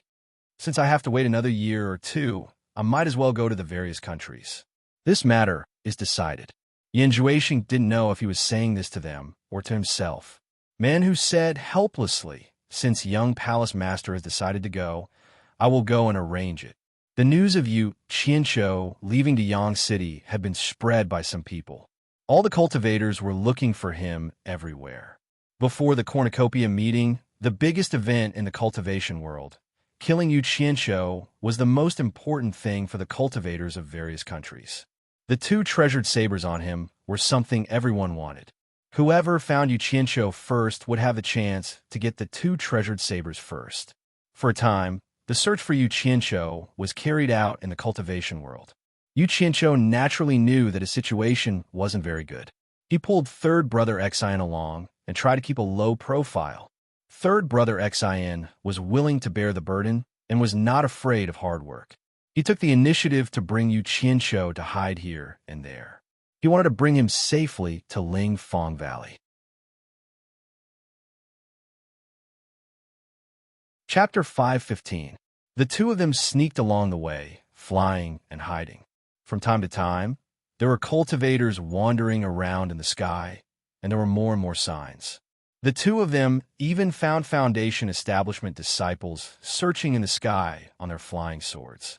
This kind of small cultivator couldn't stop the 2 of them, but it was clear that they only sent them as eyes and ears and didn't intend to rely on them to kill Yu Qianqiu. But they couldn't touch them, because if they killed one, they would attract a whole bunch of others. There was no other way. They could only hide. This kind of searching method was very scary, and in the end, the 2 of them were forced to fly close to the ground in the deep mountains. They didn't dare to walk on the main road and could only hide in the deep mountains. Occasionally, they would startle a flock of birds, and the 2 of them would quickly run far away, then hold their breath and hide. Soon, they could see more than 10 cultivators quickly flying over, searching everywhere in the dense forest. Third brother Xian, you go back to Spirit Fang Valley first. I have a way to escape. Yu Qianqiu didn't know how many times he said similar words. However, third brother Xian always had a solemn expression on his face as he firmly refused. No, you were originally hiding into Yang City. If it wasn't because I insisted that you follow me to Lingfang Valley and expose your whereabouts, you wouldn't have ended up in this state. He was talking about the day before, when the situation wasn't so critical. Because he randomly shouted in the mountains, it attracted an early tribulation passing cultivator to search. Third brother Xian was worried that if this person escaped, he would attract a large number of people, so he killed him on the spot. Who knew that the person who was killed had a restriction on him? This restriction was similar to the one that Yu Qianqiu used when he first went to Demon Ghost Domain to train. The person who searched must have carried a divine sense compass and knew everyone's whereabouts like the back of his hand. Once the person died, the other party immediately knew their whereabouts. This was good. It was like poking a hornet's nest. After startling a group of people, this group of people startled others, and cultivators from various countries heard the news and came. This was called a chase, so the 2 of them were forced to suffer. Yu Qianqiu didn't know whether to laugh or cry. You can't be blamed for this. I can't hide into Yang City forever. If I did, Huizoming wouldn't have let me go. At least you won't be in danger into Yang City for the time being. Third brother Xian stubbornly said. He was certain that he had implicated Yu Qianqiu. Third brother Xian, Uncle Xian, I'm begging you, please leave first. I really have a way to get out of here. If you don't *King leave, I'm going to be dragged to death by you. Yu Qinshu was just short of kneeling down and begging him. It wasn't a good feeling to be chased all over the mountains. He really couldn't take it anymore. As long as third brother Xian left, he could immediately teleport back to Utopia. With the teleportation mark planted by the scouts, he could go anywhere with ease. Third brother Xian suddenly turned around and stared at him. His breathing became heavier and his eyes reddened. Yu Qinshu was startled and asked suspiciously, "What do you want?" "There aren't many people like you in the cultivation world." Third brother Xian shook his head and sighed. Yu Qinshu was confused and asked blankly, "What do you mean? What's wrong with me?" "You'd rather give up your own safety than drag others down. A friend in need is a friend indeed," third brother Xian said emotionally. Yu Qinshu bit a finger in his mouth. His expression was a little dazed. His thoughts had flown to the highest heavens. "Damn it, you can buy people's hearts like this?" "Brother, although I'm older than you, please allow me to call you brother." Third brother Xian patted his chest and said, "Today I, third brother Xian, will say this. As long as you can escape from this, if you encounter any trouble in the future, just mention the names of the 9 brothers of the Xian family. We're all brothers. As long as there's anything we can do, we'll go through fire and water for you." "Really?" Yu Qinshu's eyes lit up. "Your 9th brother is a soul-forming expert. He'll go through fire and water for me?" "Don't worry, we 9 brothers are of one mind. We admire people like you the most." Third brother Xian sighed again. "There aren't many people like you in the cultivation world." The two of them were actually squatting on the branches of a big tree. Yu Qinshu was like an ape, one hand holding onto the branch above his head. Sunlight shone through the gaps between the leaves on his face. He plucked a leaf and spat it out, then plucked another one and spat it out. He didn't know what to say. After a long silence, Yu Qinshu shook his head and sighed. "Being unruly is just my appearance. I didn't expect you to see through my true nature today. I'm ashamed." Just then, a few whizzing sounds flew over their heads. The two of them immediately held their breath. From the sounds, they seemed to be at least in the middle stage of tribulation passing. Yu Qinshu immediately turned hostile. He lowered his voice and shouted, "Third brother Xian, get the hell out of here. We'll talk about your nonsense after we escape back to Lingfeng Valley." "Yu Qinshu, scold me all you want. I understand your feelings." Third brother Xian looked at him affectionately and said, "I'll be fine if I go out. But where can you go? You can't go anywhere. The entire cultivation world is looking for you. They're searching everywhere. At least if I'm here, I'll have a helper, right?" Yu Qinshu was startled. Third brother Xian's words reminded him of something. Even if he could teleport out, there were people searching everywhere. He was afraid that once he showed himself, he would be chased by a large group of people. It will be troublesome. We'll share blessings and misfortunes together. Third brother Xian pointed to the front and said with a determined look, "Let's go out together." Yu Qinshu looked in the direction he was pointing. He frowned and said, "After 2 more mountains, we'll be in the Jinshan country, right?" "Yes, Pu Taidong's territory." Xian Laosan nodded with a thoughtful look on his face. The landscape of the Jinshan country gave them a headache just thinking about it. Third brother Xian had been here more than once. Naturally, he knew about it. Yu Qinshu had read about it from a Jade archive. There were almost no forests in the entire Jinshan country. There were only deserts and exposed rocky areas everywhere.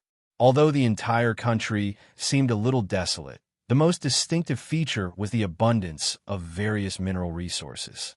In Yu Qinshu's understanding, it was rich in all kinds of metals. The people in the country made a living by mining. All kinds of rare metals were highly sought after by the cultivation world. This was also where Pu Taidong's biggest source of income came from.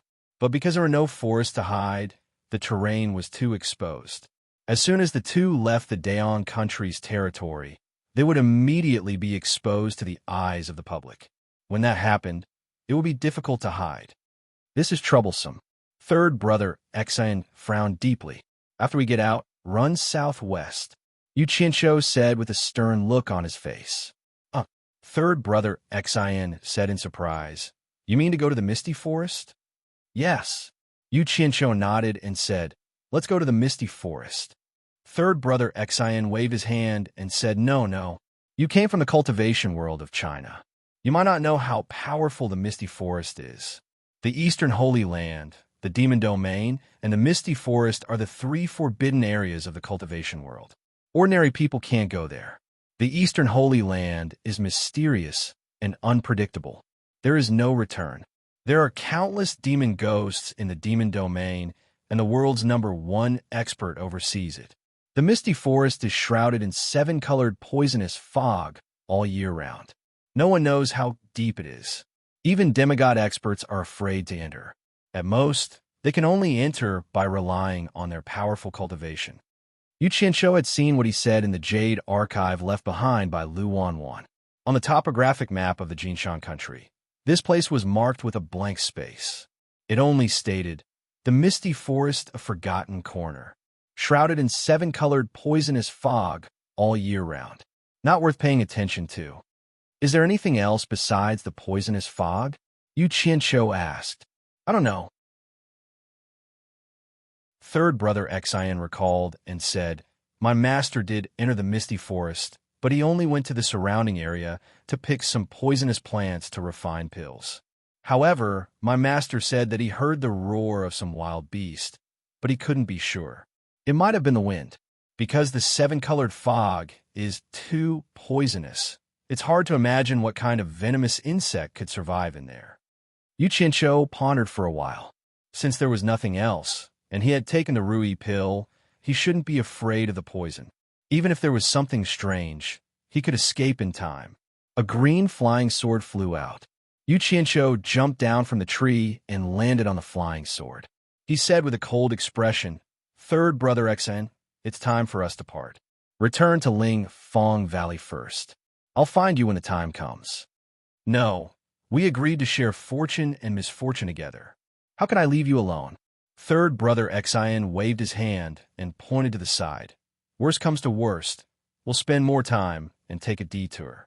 Once we reach Ling Fong Valley, with my master around, no one will dare to enter. Do you want me to hide in Ling Fong Valley for the rest of my life? Yu Qianshou sneered. If I really want to hide for the rest of my life, why would I hide in Ling Fong Valley? Since everyone likes to play with me, I'll play with them. If I don't play until they stop, then my name isn't Yu Qianshou. What do you want to do? Third brother Xian was stunned. Without saying anything, Yu Qianshou rode his flying sword close to the ground and quickly flew through the forest. Third brother Xian paused for a while, then quickly chased after him. After hiding for a while, the two of them finally crossed 2 mountains. When they reached the dense forest at the foot of the mountain, they stopped. Looking from the forest, the lush green had gradually faded away. The gravel formed a desolate land in front of them. There were more than 10 people in the air, watching the forest closely. Occasionally, there were people flying over them. What do you want to do? Third brother Xian whispered in his ear. Yu Qianshou's eyes flickered as he pondered. He didn't answer him. According to the map, the dense fog forest was about 50 miles away from here if he went southwest. With his speed, he would definitely be stopped by an expert who was faster than him, and then he would attract a large group of people to attack him. It seemed like he could only let third brother Xian temporarily lure the enemy to buy some time for himself. Chapter 516. Third brother Xian, I need to discuss something with you. What is it? Third brother Xian looked around vigilantly and leaned his head closer. After you get out, run towards the northwest and help me distract them. Then I will secretly follow behind. Don't look at me like that. Don't worry, I won't go to the mist forest. You just need to distract them, and I will be able to sneak out. Don't worry, didn't you see that they surrounded Yang City like an iron bucket? I still managed to escape. Third brother Xian thought about it and agreed. He still couldn't figure out how Yu Qianshou managed to escape from Yang City, but he still asked worriedly, Are you sure you can do it? Yes. Yu Qianshou took out an ordinary black iron flying sword and handed it to him. Use this to escape later, or else we will be exposed. And this, wrap it. He pulled out a large piece of black cloth and covered third brother Xian's head with it. Seeing how meticulous he was, third Xian started to believe that he really had a way to escape. He pulled the black cloth to cover his face and nodded to indicate that he was ready. Yu Qianqiu looked around and said without hesitation, "Go. Be careful." Third brother, Xian, stepped on his flying sword and flew out of the forest towards the northwest direction. Just as he got out, someone shouted, "Over there!" The dozens of people who stopped in the air quickly chased after him. "Awoo!" Someone let out a long howl and called for his fellow sect members. Swoosh, swoosh, swoosh. Yu Qianqiu hid below and stared at the sky. In the blink of an eye, there were hundreds of people flying over his head. This was obviously only a small portion of the people who were chasing after him. He couldn't help but grit his teeth in anger. Using such a big scene, they were trying to put me to death. I like it, so I won't feel guilty when the time comes.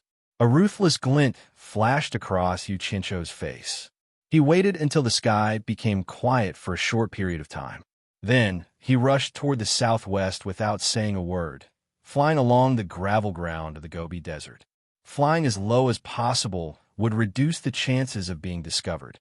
On the other side, third brother Xian was leading the way, attracting a large group of people.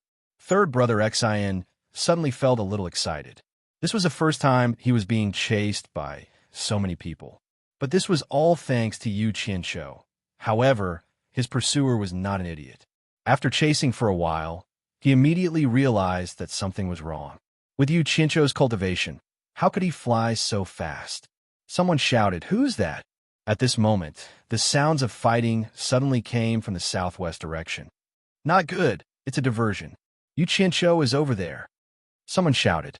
Everyone looked in the direction of his finger and saw dozens of people chasing after a figure flying close to the ground. A dense mass of green shadows blocked the pursuers. There was no need to guess. Those dense masses of green shadows were Yu Qianqiu's signature flying swords. Without the need for orders, the hundreds of people immediately stopped. One of the people in front shouted, "Cut in and block his way. We've been waiting for a long time. We can't let anyone take advantage of us." A group of people whizzed forward, intending to cut off Yu Qianqiu's path. Once the pursuers met up with the people blocking the way, they would naturally be able to surround Yu Qianqiu. Yu Qianqiu flew as fast as he could, cursing in his heart. Who would have thought that as soon as he flew out, a group of people would come over and discover him? They immediately chased after him. What else could he do? He released a bunch of flying swords to stop them and ran. Actually, he was right to choose the southwest direction. There were people blocking him in all the other directions except the southwest direction. Because the mist forest was in that direction, it was a natural barrier. There was no need to waste manpower to guard there. Take third brother Xian, for example. Just when there was no one chasing after him, a few people came whistling through the air in front of him. Without saying a word, they joined hands with their flying swords and attacked him wildly. Third brother Xian dodged with a teleportation and cursed, "You old bastards, just you wait. I'll settle the score with you after this is over." As soon as he teleported away, the others felt something was wrong. Someone recognized the voice and shouted, "Stop fighting. It's third brother Xian." In the distance, there were continuous bangs. Green lights flashed. The few of them looked at each other and ignored third brother Xian's curses. They quickly rushed to the place where the fight was happening. As long as they could get the two swords, it would be a great contribution. Even if the Xian brothers wanted to deal with them, their master would protect them. Third brother Xian stopped in the air. He looked at the direction of the fight. He was stunned. The strong wind blew the black cloth off his body. His eyes were wet. He muttered to himself emotionally, "You lied to me. We said we'd share blessings and misfortunes together. Why did you bear the hardship alone? Yu Qianqiu, you lied to me." Third brother Xian screamed at the sky. He lost control of the flying sword under his feet. His silhouette flashed, and with a whoosh, he quickly rushed to the place where the fight was happening. The dozens of people chasing him did not have high cultivation. Other than the 10 who were at the early stage of passing calamity, the rest were about the same level as Yu Qianqiu. Yu Qianqiu's 1,000 flying swords killed more than 10 original infant stage cultivators. As for the rest, Yu Qianqiu was confident that he could kill them all, but now is not the time to fight them.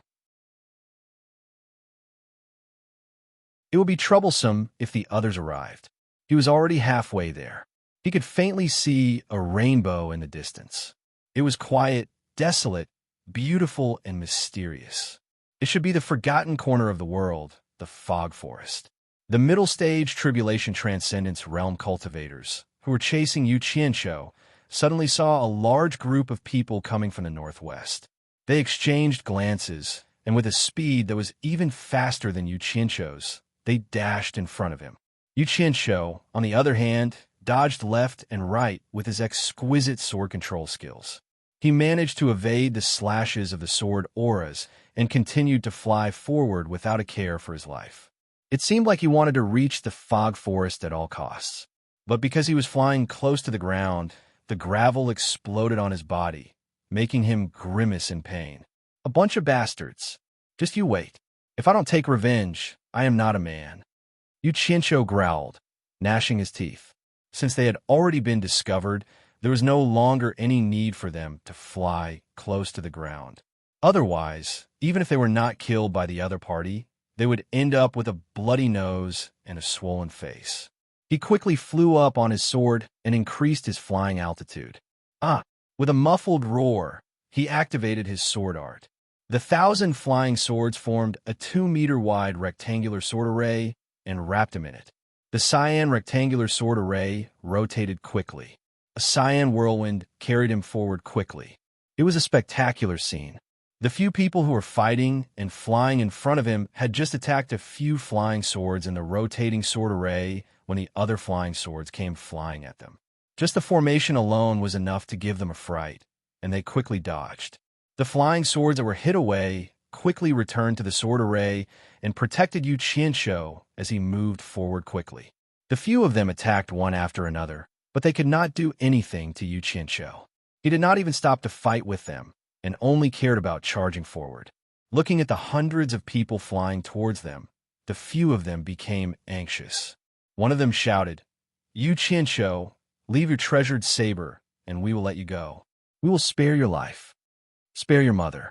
You trash. Come and take it if you have the ability." Yu Qianqiu cursed. Suddenly, he noticed a large group of people blocking his way.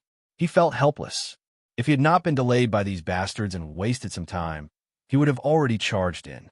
Looking in all directions, there were many people rushing over. They were densely packed, and they were all flying towards his place. It seemed like all the people chasing him had heard the news and were here. In front of him, the misty fog forest was surging with illusory colors.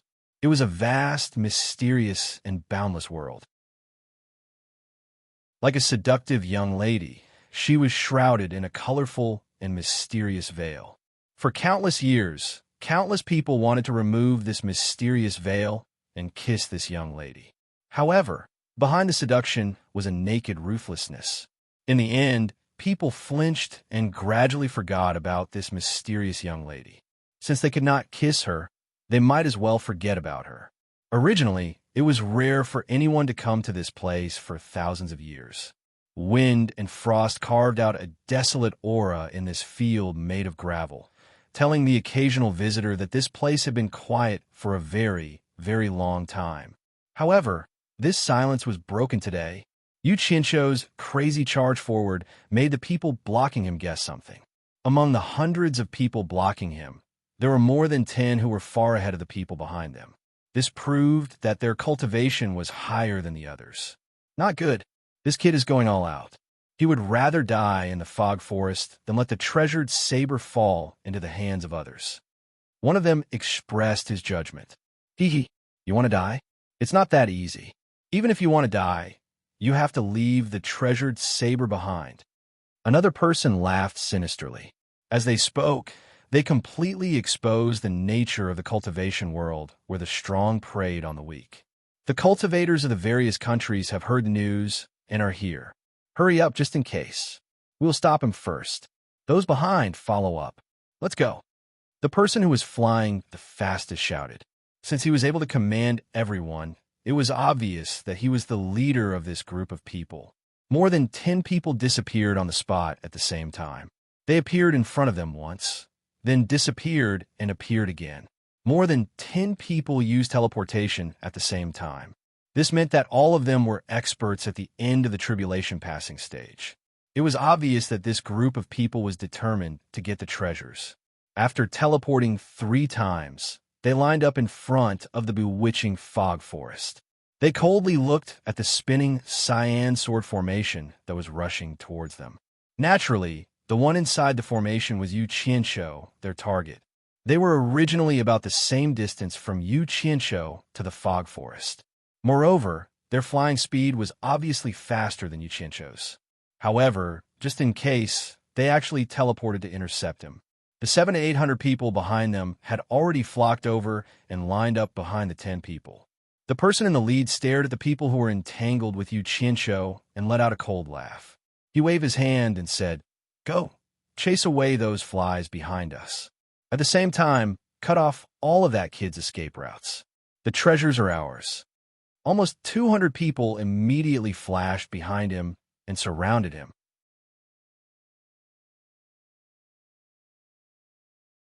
Chapter 517. Within the territory of Jinshan country, only the master of this place, Pu Taidong, could mobilize 700 to 800 cultivators and use 14 masters of the final stage of nature's test at once. When they were in the territory of Daon country, Pu Taidong didn't send anyone deep into the country because of his relationship with Huazhongming. However, he sent a large number of people to block the border between the two countries and silently guard here. As long as Yu Qianshou came here, he couldn't escape from their sight. What made these people rejoice was that Yu Qianshou was really capable. He actually managed to escape from the encirclement of the Yang city. It was simply a miracle. Since God had given him such a big gift, how could they let him slip away again? Of course not. The leader was Pu Taidong's first disciple, Bai Meng. He secretly decided that he couldn't miss this opportunity. He must give the 2 treasured swords to his master. With a wave of his hand, 200 disciples surrounded the dozen people who were entangling with Yu Qianshou. "Fellow cultivators of Hasa, get out of the way. Otherwise, don't blame us for being rude." It was Bai Meng's first disciple, Dian Yuming, who said this. The situation was stronger than the person. With a large number of people led by his master behind him, he was more confident. The people who were entangling with Yu Qianshou all changed their expressions. They also understood that the situation was stronger than the person. They all stopped and didn't dare to act rashly. They were cultivators of Hasa. This time, they also sent nearly 100 people, including 5 or 6 masters at the final stage of nature's test. However, the top masters were not in this direction. When they arrived, it would be too late. But there was no other way. It was better than dying. It was just a pity for the dozen people who were killed by Yu Qianshou. Yu Qianshou narrowed his eyes. There was a fierce light in his eyes. Although he saw that the dozen people could teleport and knew that they were masters at the final stage of nature's test, he didn't slow down and kept rushing forward. The misty forest with surging dreamy colors was just behind them. As long as he could get through it, he would have a place to stand and play with them slowly. Humph! He doesn't know what's good for him. Bai Meng waved his hand again and said, "Stop him before the others arrive. I'm afraid that something might happen if I delay." The 500 to 600 cultivators behind him rushed forward one after another. In an instant, flying swords fell like rain and silver lightning roared crazily. They interweaved into a magnificent silver net and swept forward. Even though Yu Qianshou had 1,000 flying swords, he would not be able to gain the upper hand against 500 to 600 flying swords that were controlled individually. Concentrating on controlling one sword was definitely better than controlling thousands of swords at once. Kaka. Yu Qianshou continued to charge towards the hundreds of flying swords with a sinister smile on his face. His violent nature, which was bound to explode under pressure, was revealed without a doubt. He charged forward without fear of death. When he was about 100 meters away from the opposite flying sword, he rushed forward with his arms wide open and shouted, "Star Flame Fire Art!" At this point, he had no choice but to fight unless he retreated back to Utopia. However, they were destined to have showdown today. So how could they cower? If they wanted to run, they would have done so long ago. Since the other party wanted to force him into a dead end, then there was no need for him to pretend to be kind. From today onwards, they would not stop until one of them was dead. Those who were afraid of death would leave, and those who weren't would continue to play to the end. Boom! A cyan storm suddenly exploded. Cyan flames swept away the clouds and rushed out unscrupulously, spreading rapidly. The scorching heat crazily flooded in all directions in a split second. The thousands of flying swords instantly flashed back into the flames, disappearing without a trace. A huge green light shone between the heaven and earth. Even though the group of people had heard that this guy knew how to do this, when they saw it for themselves, it was simply shocking. They could not imagine how a person could store such a large amount of flames in his body. The people surrounding him were shocked and involuntarily retreated from the high temperature. The 500 to 600 flying swords were instantly swallowed by the surging green flames. The expressions of the 500 to 600 people changed. The moment the flying swords rushed into the sea of flames, they immediately lost contact with them. It seemed like they had been disarmed by the other party in an instant. Facing the surging green flames, the 500 to 600 people had no choice but to retreat. Use the sword intent to break his fire. Bai Meng shouted, because everyone knew that Chu Dingfang's sword intent had broken the green flames. It was obvious that the sword intent was not afraid of the high temperature of the green flames. 14 experts at the final stage of the tribulation passing stage flashed to the front. 14 heaven-raising swords appeared, wanting to shred the surging green flames into pieces. Don't! Third Exion's sorrowful cry came from afar. He clearly saw the 14 heaven-raising swords and could tell that these 14 people were experts at the final stage of the tribulation passing stage. With 14 experts at the final stage of the tribulation passing stage joining hands, it was hard to imagine what would happen to Yu Qianqiu. If you want to break my green flames, then I will break your sword intent. Within the green flames, Yu Qianqiu shook his sleeves. Slippery black shadows continuously flashed out from his sleeves and hovered in front of him. The instant the 14 heaven-raising swords chopped down, Yu Qianqiu pushed out his palms and shouted, "Kill!" Just as the 14 huge transparent sword intent chopped down with a strong wind and broke the green flames, a group of densely packed black shadows suddenly shot out from the green flames like lightning. What did it mean to destroy everything? What did it mean to destroy everything? What did it mean to be successful in every endeavor? Today, Yu Qianqiu's black flame flying swords would give Pu Taidong, the disciple of a mid-divine transformation stage expert, a wonderful demonstration. Back then, Yu Qianqiu relied on the black flame flying swords to defeat 2 experts at the final stage of the tribulation passing stage in the Battle of Wanghai Town in Huaxia. From then on, Yu Qianqiu regarded the black flame flying sword as a supreme treasure, and he treated it as his trump card. He wouldn't easily use it unless it was a critical moment, because once it was used, it would kill. This was his trump. Now, everyone in the cultivation world wanted to force him into a dead end. The killing intent in his heart was boiling. Since everyone in the world has betrayed me, why should I think of myself as a sentimental person? Kill! Swish, swish, swish. Hiss, hiss, hiss. As dense as rain, the black shadows flashed. The 14 sword intent disintegrated in an instant and disappeared without a trace. The collapse was so sudden that the 14 experts at the final stage of the tribulation passing stage found it hard to believe. The pupils of the 14 people suddenly shrank as they saw the densely packed black dots shooting toward them. They were all pure black flying swords. They were unbelievably sharp, cutting through the sword intent as if they were cutting paper. Among the 14 experts at the final stage of the tribulation passing stage, a few reacted quickly. Protective aura surged out to block the flying swords. Bai Meng saw this from the corner of his eyes and was instantly shocked. If the black flying swords could so easily break through the sword intent, then no matter how strong the protective aura was, it would not be difficult to break through it. There's something strange about the flying swords.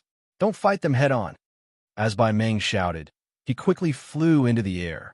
A few people who did not set up protective aura also saw the clues and quickly flew into the air.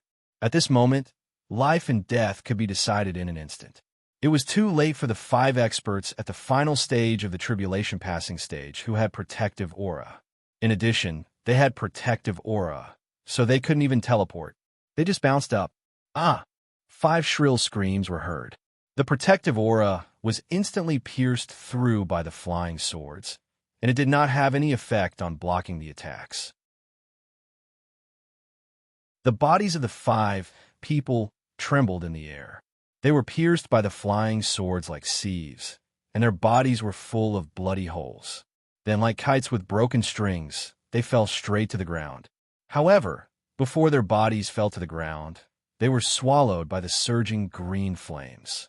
It was impossible to see them again, not even their ashes. 7th junior brother, 3rd junior brother, 9th junior brother, Bai Meng and the others who had just jumped into the air all cried out in pain. At this moment, another 5 experts at the final stage of the tribulation passing stage appeared. They were the people who had stopped 3rd Xin and attacked together. These 5 people were the 5 top masters from Hasa. They couldn't wait to stabilize their bodies and stop in the air. They looked at each other. They saw the scene just now with their own eyes. The green flames surged and the black swords rained fiercely, killing 5 experts at the final stage of the tribulation passing stage in an instant. Although they weren't familiar with the 5 people who died, they had met them before. The 5 people who died were also at the final stage of the tribulation passing stage like them, and the number of people who died was the same as them. The 5 people were frightened and didn't dare to rush over again. It was better to wait and see first. 3rd Xin, who followed closely, also stopped beside the 5 people. He looked at all of this with his eyes wide open, and he couldn't wrap his head around it for a long time. Oh my! This guy killed 5 experts at the final stage of the tribulation passing stage in an instant. The 500 to 600 people who saw it with their own eyes were even more shocked. How is it possible?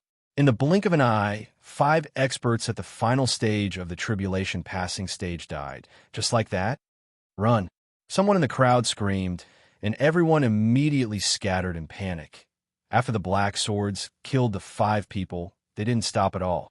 First, they scattered, thinking that they were going to chase Bai Meng and the others. Then, they suddenly turned around and surrounded the 500 to 600 people behind them. That scene, the 500 to 600 people were scared out of their wits. They were disarmed by Qing Hua just now and didn't even have a weapon in their hands. Everyone was shocked by the situation just now, and they were suddenly attacked like this. It was really fatal. It wasn't that they didn't have a way out. The way out was right behind them. The misty forest that was shining with psychedelic colors. For them, what was the difference between this and having no way out? For a moment, everyone took out everything in their storage pouches that they could use to block the attack. A sinister laughter came from the green sea of fire, and the densely packed black flying swords madly strangled them. In an instant, the wailing and wailing made everyone who heard it tremble. The bloody scene of the massacre would give people nightmares at night. It could only be described as too horrible to look at. None of the things they took out could block the strangling of the black flying swords. When this black sword net fell, only the 100 people who reacted quickly at the beginning escaped. None of the remaining 400 to 500 people were spared. Limbs were broken, and flesh and blood were flying everywhere. Yu Qianshou, stop! Bai Meng clenched his fists tightly and used all his strength to shout for them to stop. Chapter 518. Apart from the direction of the misty forest, cultivators from other countries who were chasing after Yu Qianshou arrived one after another. However, they were all baffled by the miserable cries. More and more people arrived, but they all gathered at the outskirts. No one approached. Compared to the people who rushed over in a hurry before, they were like 2 different people. The people who arrived later did not understand what was going on. They asked the people who arrived first what was going on. After getting the answer, They were all dumbfounded. Hearing Bai Meng's sorrowful cry, everyone was silent. They all decided to wait and see. Bai Meng's cry was met with Yu Qianshou's sneer from within the sea of fire. There's something wrong with your head. The black flying swords continued to kill. Bai Meng and the others could only watch. They wanted to help, but when they thought of the unstoppable power of the flying swords, they were powerless to approach. They were already scared out of their wits by the black flying swords. The few hundred people below were almost completely wiped out. The remaining people were forced into a dead end by the black sword net. They had no choice but to release their protective aura and charge into the colorful and thin fog behind them. They tried to hold on for a while and then come out again. What came as quite a surprise to the spectators was that the mysterious and fearsome mist forest wasn't as terrifying as they had imagined. Those people actually managed to survive in a hopeless situation. Even the protective aura of nascent soul cultivators could be used. Withstanding the protective aura, they really managed to run out from the other end. Everyone guessed that it might be because the fog at the outskirts was thin and the poison was not strong. Otherwise, it would be impossible for them to escape so easily. After all, the misty forest that had been legendary for countless years was not a joke. With an example, almost everyone died. The remaining few dozen people no longer hesitated. They all released their protective aura and rushed in. The ground was covered with broken limbs, dismembered corpses, and a pool of blood. As the green sea of fire blew past, everything was instantly turned into ashes. The bloody history just now was completely erased. The road ahead was unobstructed. Yu Qianshou successfully charged into the colorful fog. That surging green sea of flames gradually disappeared along with Yu Qianshou in the seven-colored fog. The black flying swords also disappeared in their wake. Perhaps it was because of the heat, but the color of the fog had become thicker.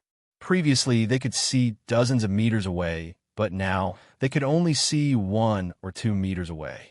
Bai Meng's group of 9 landed in front of the misty forest. Their faces were ashen. In total, there were close to 800 people. These were the rising stars of the sect, the future backbone of the sect. But looking at it now, there were only about 300 people left. Yu Qianshou had single-handedly massacred nearly 500 people. The most distressing thing was that 5 experts at the end of the crossing tribulation stage had died just like that. Bai Meng's entire body was trembling uncontrollably, his fists clenched to the point of cracking sounds. If he had killed Yu Qianshou and obtained the treasured saber, it would still be acceptable. But in the end, he did not obtain anything and instead caused such a huge loss. How was he going to explain this to his master when he returned? Thousands of people had gathered in the surrounding air. At this time, they all landed one after another. Looking at the pile of ashes on the ground, they all shook their heads and sighed. At the same time, they secretly felt lucky that they did not block Yu Qianshou first. Otherwise, the consequences would be unimaginable. No one had expected that Yu Qianshou could be so powerful. It happened almost in an instant. Nearly 500 people, including 5 cultivators at the end of the crossing tribulation stage, were killed just like cutting melons and vegetables. Especially the 10 cultivators of Hassa who were lucky enough to survive and began to chase Yu Qianshou, they were even more frightened. It turned out that Yu Qianshou had not been serious with them. Otherwise, none of them would have been able to escape. These people glanced at the people of Jinshan country, who all had deathly pale expressions and couldn't help but gloat secretly. They thought it was good that they died. Who told them to be so arrogant at the beginning? They were rushing to die. However, they still had to thank them. Otherwise, no one would know who the ashes on the ground belonged to. The muscles on third brother Xian's face twitched. He didn't know how many trump cards this guy had. The absorbing stars technique was scary enough, and now he had a batch of black flying swords. Even cultivators at the end of the crossing tribulation stage could be killed as easily as cutting cabbages. Thinking that he was also at the end of the crossing tribulation stage, he couldn't help but shiver. He knew his bad temper very well. If he didn't need Yu Qianshou's help, he would have fallen out with this guy many times. If they really fought, third brother Xian didn't dare to think about what would happen next. Brother Bai Meng, I'm sorry for your loss. Brother Bai Meng, don't be sad. There will be a chance for revenge eventually. People who knew Bai Meng all comforted him. Although their words sounded nice, they didn't know how many of them were sincere. There was also someone who snorted, "This guy probably died when he entered the fog forest." It's a pity that those two treasured sabers are going to be lost in the vast fog forest. At this point, that person was slightly startled. He seemed to have thought of something. He looked around and realized that everyone was thinking about the same thing as him. Everyone was reminded by his words. If Yu Qianqiu really died in there, they wouldn't dare to go in and look for him with their cultivation. However, the soul formation stage masters behind them could go in and look for him with their high cultivation. Everyone looked around with flickering eyes. They memorized the direction where Yu Qianqiu entered and prepared to wait. If Yu Qianqiu really didn't come out, this direction was the best place to find the treasured sabers. They could go back and report to their masters. What's wrong with them? Among the people looking around, someone suddenly pointed at the disciples beside Bai Meng and asked in surprise. Everyone looked over, only to see the dozens of people standing together, all of them silent and motionless under the crowd's gesticulations. His expression was ordinary, but his face was glowing with a sparkling luster. The skin on his face looked even better than a woman's, and he had a delicate and alluring charm. Bai Meng and the others were stunned as well. Fifth junior brother Lu Jinyang, who was by his side, frowned and said, "What's wrong with all of you?" In the end, even after he shouted a few times, those several tens of people still didn't move, and this was slightly unusual. Lu Jinyang slowly walked over and stood in front of the dozens of people. He found that their bright eyes were shining brightly, but they seemed to have no one in their eyes. They didn't even look at him, an elder of the sect standing in front of them. Disrespecting one's elders? If it was just one person, it would still be acceptable. However, if all of them did the same, it would be impossible for something like this to happen. Lu Jinyang walked over and raised his hand, wanting to pat one of them. Yet he heard Bai Meng shout, "Junior martial brother, don't touch it with your hands." Lu Jinyang's hand hung there, not knowing what was going on. Bai Meng said in a low voice, "They're all disciples who just came out of the misty forest. They might have been poisoned." When everyone heard this, they all whispered to each other and nodded, obviously agreeing with Bai Meng's words. Lu Jinyang was shocked and didn't dare to touch it anymore.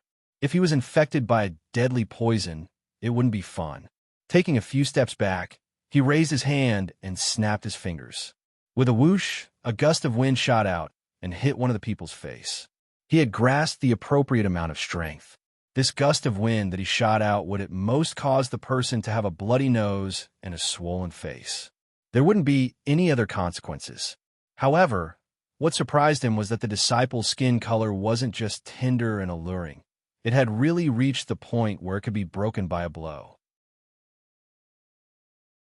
With a light dew sound, a pitch-black hole appeared on the disciple's face, giving Lu Jinyang a fright. How could this be? I didn't hit so hard. The atmosphere suddenly became heavy. From the hole on the disciple's face, pitch-black, dirty water started to flow out. It flowed down his cheeks and dyed his clothes black. Just as the dirty water flowed out, wrinkles started to appear on the smooth skin on his face. Then, starting from his head, he started to shrink. Then, he swayed unsteadily and slowly fell backwards. The people standing behind him were knocked down by him and also fell down unsteadily. One by one, dozens of people fell down in an instant. And when those people fell down, they were immediately like brittle paper bags filled with water. After falling to the ground, they couldn't withstand the pressure and burst open. Hua hua! The dirty water flowed all over the ground, and the people nearby all took a few steps back to avoid it. Those who fell down were all stuck to the ground like paper, soaked in the dirty water. A disgusting stench started to spread in the air. Everyone frowned, and, at the same time, they were secretly shocked. What a powerful poison. In such a short period of time, other than the skin on the surface of the body, the blood, flesh, and bones all turned into black, dirty water, and the outside became even brighter and brighter. Everyone looked at the dense fog forest again and couldn't help but suck in a breath of cold air. The colorful fog of the dense fog forest looked gorgeous and colorful, but it contained a deadly poison. Looking at the people who were still poisoned, they still looked bright on the outside. Who could imagine that their insides were actually a puddle of pitch-black, dirty water? Why is it like this? Lu Jinyang muttered to himself and looked at his hand that flicked out the wind. Although he knew that these disciples were poisoned to death, he felt that he was the main culprit. In the blink of an eye, that flick of his finger caused another dozens of disciples to disappear. The remaining close to 300 cultivators of Jinshan country all had deathly pale faces. Everyone was silent out of fear, and no one said a word. It would probably take a long time for the shadow hanging over their heads to disappear. Bai Meng's breathing gradually became heavy. He suddenly raised his hand and slapped out a strong wind, slapping the remaining few poisoned disciples, causing everyone to once again witness a disgusting scene. Bai Meng walked with large strides to the front of the dense fog forest and shouted angrily, "You Qianshou, come out for me if you have the guts." He shouted at the top of his lungs a few times, but only heard his voice travel far away, and no one responded. The cultivators of the surrounding countries all shook their heads and sighed. This Bai Meng was probably mad with anger. That Yu Qianshou had already been in there for such a long time, and the odds were against him. However, Yu Qianshou's actions were a bit strange. Since he had such extraordinary ability, why didn't he break out of the encirclement? Why did he have to enter this place of death? It was really unimaginable. Third Xian looked into the depths of the fog and kept muttering to himself, "It's all my fault. It's all my fault." Lu Jinyang tightened his lips and went over to pull Bai Meng. "Eldest senior brother, it has already happened. We need to think about it at length." Just as the two of them turned around, Yu Qianshou's sinister laughter suddenly came from the dense fog forest. "What are you shouting for? I've always had guts. If you don't believe me, I'll show you. Take this."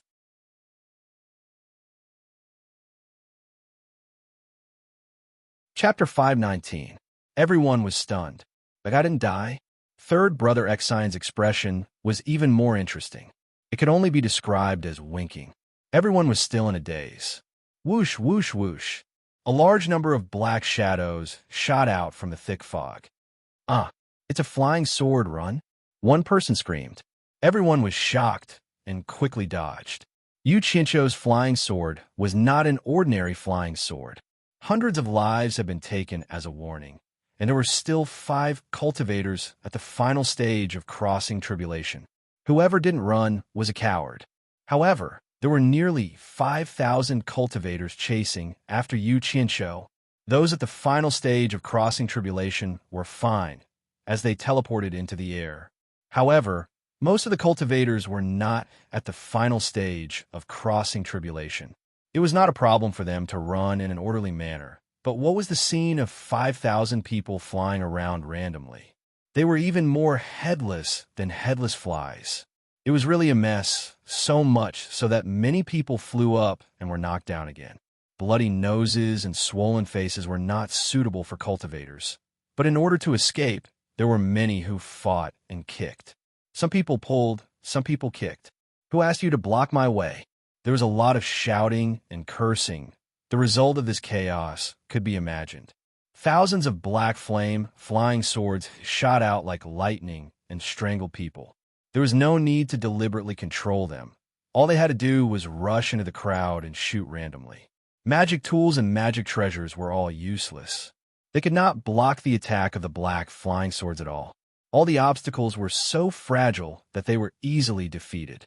The shouting and cursing immediately turned into wailing and screaming. They cried so hard that the sky and earth almost changed color. This scene was even more spectacular than the previous 500 people. This time it was 5,000 people, and it was called a rain of blood. Not to mention the rain of blood, even the broken limbs and other body parts were like rain. Blood was everywhere, and everyone's eyes were bloodshot. The more they ran around, the more opportunities the flying swords had. Those at the final stage of crossing tribulation who flashed into the air were shocked by this tragic scene. Among the 5,000 people, Those who were lucky enough to escape were floating in the air, watching the flying swords dismembering people in the midst of the fleeing crowd. They did not feel lucky, they only felt a chill down their spine, and their bodies trembled uncontrollably. Massacre. It was a massacre. Yu Qianqiu had gone mad. He had no regard for human life. What they didn't think about was whether they had gone mad when more than 5,000 people forced Yu Qianqiu into a dead end. He ignored his own heartlessness, but it was difficult for him to accept the heartlessness of others. Even third brother Exine, who was watching everything from the sky, turned pale with fright. Yu Qianqiu was too crazy. He didn't seem to have the slightest intention of showing mercy. His flying sword was mercilessly killing, as if he didn't want to let a single one of them go. Everyone had been in the cultivation world for quite a long time. Among those who could participate in this direct pursuit, there were no core formation stage cultivators, not counting the informants. They were at least nascent soul stage cultivators. Think about it. For everyone to be able to make it to this day in the cultivation world who didn't have a few lives on their hands, even dozens of lives or hundreds of lives would not be a rare case. But those were accumulated. Probably not many had personally killed more than 100 people at once. However, the scene in front of them made these old fellows who thought that they were experienced and knowledgeable completely dumbfounded. This was a completely aimless, inhumane, and reckless massacre. Everyone suddenly thought of the name Yu Qianqiu, and they trembled in fear. A nightmare-like seed was quietly planted in their hearts. The more people they killed, the wider their field of vision became. Without too many obstacles, the remaining people finally ran away covered in blood. Their clothes were drenched in blood. They ran far away and didn't want to look back. It was too terrifying. Yu Qianqiu, who was hiding in the colorful fog, was also a little stunned. It wasn't because he was scared by the number of people he killed, but because he didn't expect the result of this sudden attack to be so good. It was unexpected. Out of these 5,000 people, almost 2,000 had lost their lives to his flying sword. Recalling the flying sword, he quickly hid first, so as not to be killed by the other party. Yu Qianqiu once again sneakily disappeared into the rainbow-colored clouds. The flying swords that had been slaughtering for a while also slipped away. The people in the air looked at the bloody scene on the gravel desert below, and they couldn't recover for a long time. Complete corpses were rarely seen, and the dismembered corpses were almost all dismembered corpses. The wind of the wilderness took away the strong smell of blood, and it didn't take long for more than a dozen eagles to circle in the air. A moment later, a few large-balled vultures flew over. These scavengers were not afraid of the humans in the air at all. Seeing the feast that could fill their stomachs below them, they swaggered down without any scruples. There was a lot of food which was rare in this desolate land, so everyone didn't have to fight for it. Their sharp claws pressed the corpses, and their hook-like sharp beaks tore off a piece of flesh and raised their heads to swallow it. The cautious eagles, seeing that the vultures were safe, let out a cheerful cry and swooped down one by one. However, it was these cheerful cries that woke everyone up and brought disaster to them. When everyone discovered that these feathered beasts were actually eating the corpses of their fellow disciples, they were immediately furious. A flying sword shot out, and a vulture was cut into two. Following that, countless flying swords shot out, and the anger that they couldn't vent on Yu Qianqiu was vented on these feathered beasts. In an instant, they were all slaughtered, and feathers flew in the air. Then, the leading cultivators of the various countries gathered their disciples to count how many people they had lost, and the result was not optimistic. However, there were also people who were slightly relieved, because their people were originally standing on the periphery and none of them survived. There was joy, and naturally there was sadness. The most tragic thing was that other than the late-stage tribulation-passing experts of their own country, all the disciples of the sect were wiped out, and not a single one survived. Most of them suffered heavy losses, and there were still a few people left in the sect. What should they do? Everyone looked at each other in a daze. When they came to seize the treasure, they were full of confidence, and thought that it would not be a problem to deal with Yu Qianqiu. Unexpectedly, Yu Qianzhou caused heavy losses to each country, and the price was too heavy. Especially those countries who had rushed here in a hurry and had not done anything. Just because they got close to watch, they suffered an undeserved disaster. It really made people want to cry, but have no tears. They didn't get anything, and so many people died. How should they explain it back? This was the common thought of the leaders of the various countries. Yu Qianzhou, get out of here. Ji Fenglu, a cultivator at the late stage of tribulation passing from the Yasa country, roared at the misty forest. The Yasa country didn't do anything to you, and you actually killed all my disciples. What's the reason? Get out of here, I want to fight to the death with you. Beside him stood two pale junior brothers, who were also at the late stage of tribulation passing, and they seemed to be a little weak. There were nearly 100 people who came with them, but they were all killed just now, leaving only the 3 of them alone. It would be strange if they weren't angry. In the misty forest, Yu Qianzhou's surprised voice came. No way. I don't even know the people of the Yasa country. Why would I kill them for no reason? Judging from a voice, this guy was hiding very far away, at least a few hundred meters away from the edge of the forest. It seemed that he was very careful. We came with more than 100 people, and now there are only 3 of us left. How dare you deny it? Ji Fenglu roared again. Yu Qianzhou, if you have the guts, come out and fight to the death with me. Don't be a coward. Don't tell me that you brought more than 100 people from thousands of miles away just to chat and brag to me. Are you trying to scare me? You brought so many people to chat with me? Who are you trying to fool? Damn it. If I don't make the first move, should I let you thousands of people make the first move? Bah, I'm wrong. In fact, it was you who made the first move. I was forced to fight back. A group of inhumane bastards. Yu Qianzhou cursed. Ji Fenglu was rendered speechless by his words. In reality, they were here to kill Yu Qianzhou and steal his treasures. This was something that everyone was well aware of. Otherwise, with thousands of people who would have nothing better to do and come here to play, Ji Fenglu could not argue, so he continued to roar to vent his anger. Yu Qianzhou, coward, come out, old dog. Is your head on your butt? Who's the coward? Yu Qianzhou laughed and scolded. I'm sitting here like a clock, facing thousands of people without retreating. Look at you cowards. Who dares to come in and fight to the death with me? Is there anyone? None of you. I just casually showed my hand, and you were scared to the point of crying and screaming, running around, making me embarrassed. Touch your butts and think about it. Who's the coward here? Damn it. I've never seen such a shameless person. In terms of glib talk, these old men who were used to being high above were no match for Yu Qianzhou. Ji Fenglu's face turned red, and he could not say a word. The cultivators around him, including those who were scolded, all had ashen faces. No one made a sound. Although Yu Qianzhou's words were a little unreasonable, it was undeniable that it was the truth. Who here dared to rush into the misty forest to find Yu Qianzhou to settle the score? He might really be sitting there swaggering, but no one could do anything to him. This was really unbearable. Third brother Xin looked left and right in the crowd. Today, he finally met someone that he was convinced of. This brat relied on his own strength to make such a large group of people suffer. In terms of fighting and eloquence, he could fight thousands of people alone. What a talent! Third brother Xin could not help but sigh at his master's wisdom. He never participated in the disputes of the cultivation world and only cared about saving lives.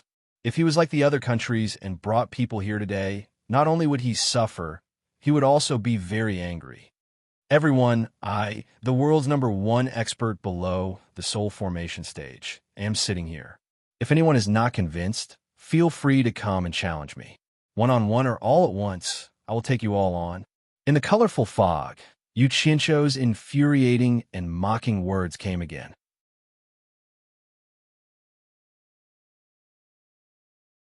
Chapter 520. What a joke! The dozens of disciples in front of him hadn't even turned into dirty water yet. They didn't cry out in pain or feel any discomfort, dying so mysteriously. Who dared to barge in now to die? But what was inconceivable was, why was Yu Qianzhou, this guy, talking cheerfully and wittily inside, completely fine? No one made a sound in reply. letting Yu Qianqiu mock and ridicule inside. Whoever spoke back was just asking for it. Ji Fenglu was a very good example. Right now, he was gnashing his teeth in anger, but there was nothing he could do. Yu Qianqiu scolded for a long time until his mouth was dry, but no one paid attention to him. He couldn't be bothered to scold anymore, and started to split his attention to examine this mysterious, misty forest. Hearing the scolding inside stop, Ji Fenglu's expression changed. Crap, Misty Forest is so big. What if he runs away from somewhere else? Run? Where can he run to? Bai Meng said with a gloomy face. Unless he hides and never shows his face, he can forget about escaping the pursuit of the entire cultivation world for the rest of his life. Everyone nodded their heads repeatedly. They all felt that Yu Qianqiu had taken advantage of the dense fog forest. In addition, he had been caught unprepared by that mysterious magic art. If he had been surrounded elsewhere, with a few more experts attacking him at the same time, he would definitely not have had a good time. Don't worry, Yu Qianqiu's voice came again. I will definitely not run away from somewhere else. Tonight, I will break out from here. All of you prepare to die. I won't talk to you guys for now. I'm going to take a stroll around first. I'll come back to settle the score with you guys at night. His tone was abnormally arrogant, practically treating all the cultivators in the world as nothing. Ji Fenglu was so angry that he kept shouting. His hands formed a circle, sucking up a large pile of gravel from the ground, and fiercely pushing it towards Misty Forest. A large pile of densely packed gravel shot in with a whistling sound. In the mist, Yu Qianqiu was just about to turn around to look around when he heard the whistling sound of the wind behind him. He jumped in fright, thinking that the other party had launched an attack. Without another word, thousands of black flame flying swords flashed out and destroyed all the things that came at them. The reason why the fog here was thicker was because he had used the water art to release the fog. This was to better control this area and avoid being ambushed without him knowing.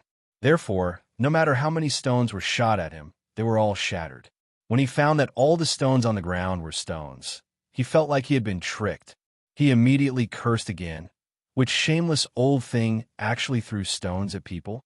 Do you still have any morals? Ji Fenglu was infuriated once again.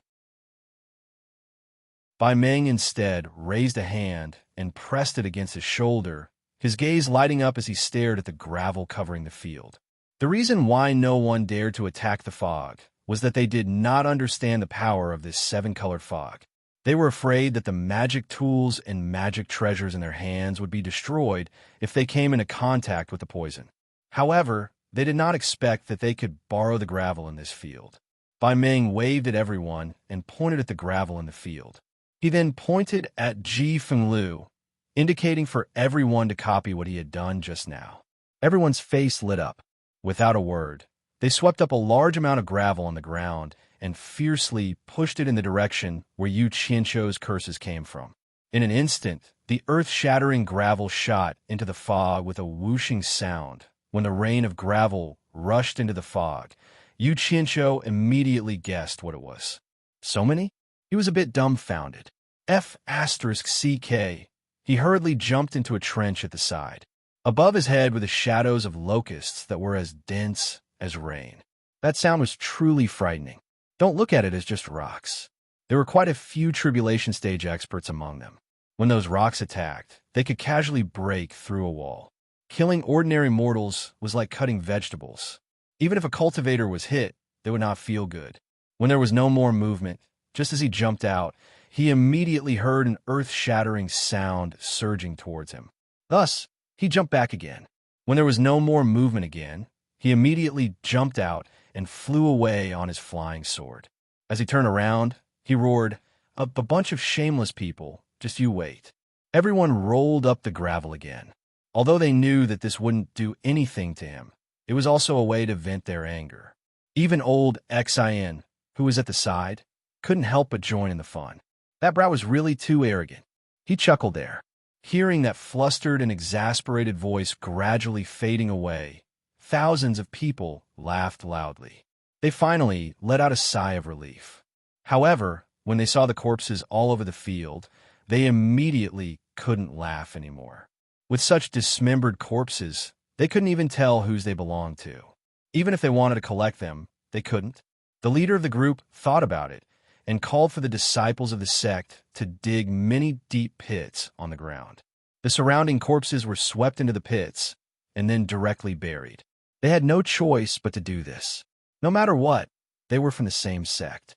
They couldn't let their fellow disciples' corpses be exposed in the wilderness.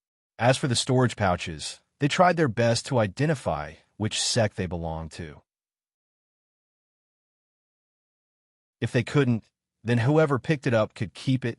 After flying away on his flying sword, Yuqinsho stopped in front of the vague shadow of a dense forest. He was a little hesitant to go in. He kept saying that this was the misty forest, but he didn't see a single tree in the periphery. Only here did he see one. There was also that colorful fog. In this desolate and boundless desert, even though the wind was blowing continuously, it couldn't blow away the fog that enveloped this place. It really made people feel a little uneasy. He had already experienced the power of this colorful fog. When he first came in, he thought that since he had taken the Rui pill, he wouldn't be afraid of any poison. However, after a while, he immediately felt that something was wrong. Although it didn't hurt or itch, he felt that his consciousness was gradually blurring. His whole body was numb, and he couldn't even move a finger. Subconsciously, he shouted that something was wrong. He was too careless. He was going to die here, today. Unexpectedly, at the critical moment, his abdomen warmed up, and a warm current flowed through his whole body. His consciousness also gradually became clear, and he was slowly able to move. However, he felt that there was something in his body that seemed to be spinning silk from a cocoon. It was extracting something from every part of his body, and it was flowing towards his dantian. When he looked inside, he found that the head of the nascent soul in his dantian was shining with a golden light. It gave off the feeling of the Vairocana Buddha, and it was very solemn. Strands of colorful threads flowed into his dantian and were then inhaled by the nascent soul through its nose. Yuqinsho suddenly realized that the golden bead that had sunk into the nascent soul's body had a miraculous effect. Without a doubt, those colorful threads should be the colorful fog that had invaded his body. Even the Rui pill couldn't cure the poison, but it was actually absorbed by the nascent soul. Thinking about it, he really had to thank this golden bead. At every critical moment, it would always help him turn misfortunes into blessings. It was very magical, and he didn't know what it was. However, there was no doubt that it was a good treasure. Looking around, it was quiet, and the colorful fog was slowly drifting. Behind such bright colors, there was a sense of eeriness and an indescribable strangeness. Perhaps it had something to do with the dead silence. He walked slowly and stopped beside a big tree. This tree was completely black, and it had branches but no leaves. It was a bare tree, and it seemed that these trees had died a long time ago. Looking at the big trees on the side, including those in the dense forest, they were also all black. There were almost no weeds growing on the ground, and it was also pitch black.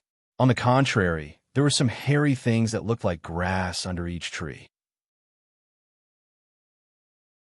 He remembered that third brother Xian once said that his master had come here to collect poisonous grass, but he didn't see any other grass. Could it be this thing? He wanted to collect some to study and see if he could poison someone to death. Maybe it would be useful in the future. But after thinking about it, he gave up. He didn't understand these things, and when he had the chance to ask third brother Xian's master, he could come back whenever he wanted. For now, he should try not to touch anything here. Should he go in and take a look? Yuqinsho hesitated for a while. If it wasn't for the golden bead, he would have been poisoned to death. If he encountered something more powerful, he really didn't know if he could handle it. Looking inside his dantian again, he saw that his nascent soul was still absorbing the colorful threads. He didn't know how long it would take. It was just absorbing and not spitting. Wouldn't it be stuffed to death? Woo! Woo! From the depths of the forest came an unknown sound, echoing in the empty black forest. This sound was the only sound left in the silence, and it made people's hair stand on end. Yuqinsho carefully looked around, and both his ears were almost pricked up, trying to hear where the sound came from. However, It was difficult to distinguish, and he could only guess that it came from the depths of the forest, or maybe very far away. The sound suddenly disappeared. Damn it! If I can't poison to death, how can I be scared by a broken forest? If something is wrong, I'll just run. What's there to be afraid of? Yu Qianqiu coughed twice, and his voice echoed in the forest. He took out a black flame flying sword from his sleeve and jumped on it. Then he waved his hand and pointed around and recited loudly, red, orange, yellow, green, cyan, blue, and purple, who holds the colorful ribbon and dances in the sky. After the rain comes the setting sun, and the mountains pass in waves. After he finished reciting the poem, he suddenly felt emboldened. He thought to himself, in this kind of situation, only a poem by a great person who had defeated all kinds of evil spirits could boost his courage. Forget about those bullsh *TAMEN signs. Then his whole body surged with black flame to protect himself, and a few dozen black flame flying swords and blue flame flying swords flashed out to accompany him. When he felt that it was safe, he rode his sword and flew at a constant speed into the depths of the forest. The colorful fog in front of him was getting thicker and thicker, and his vision was getting worse and worse. He almost couldn't see anything in front of him. Yu Qianqiu slowed down and let a few blue flame flying swords lead the way. He felt that the terrain was getting higher, and the black trees were getting fewer and fewer. It seemed that he was climbing to the top of a mountain. Damn it! What's in here? Yu Qianqiu didn't know how long he had been flying. Just as he was muttering to himself, the scene in front of him suddenly opened up, and he came out of the colorful fog. Yu Qianqiu looked around in surprise and found that he was already at the top of a mountain in the shape of a basin. The whole mountain was like a huge basin, and he could still see the colorful fog around him, but the inside of the basin was clear, and he could see everything clearly. Below him was a huge depression, and this depression was not simple. It was actually all golden, and he didn't know if it was made of brass or gold. In the middle of the flat, yellow metal ground, there was a wide platform that was tens of meters tall, and it was also golden. It looked like an altar.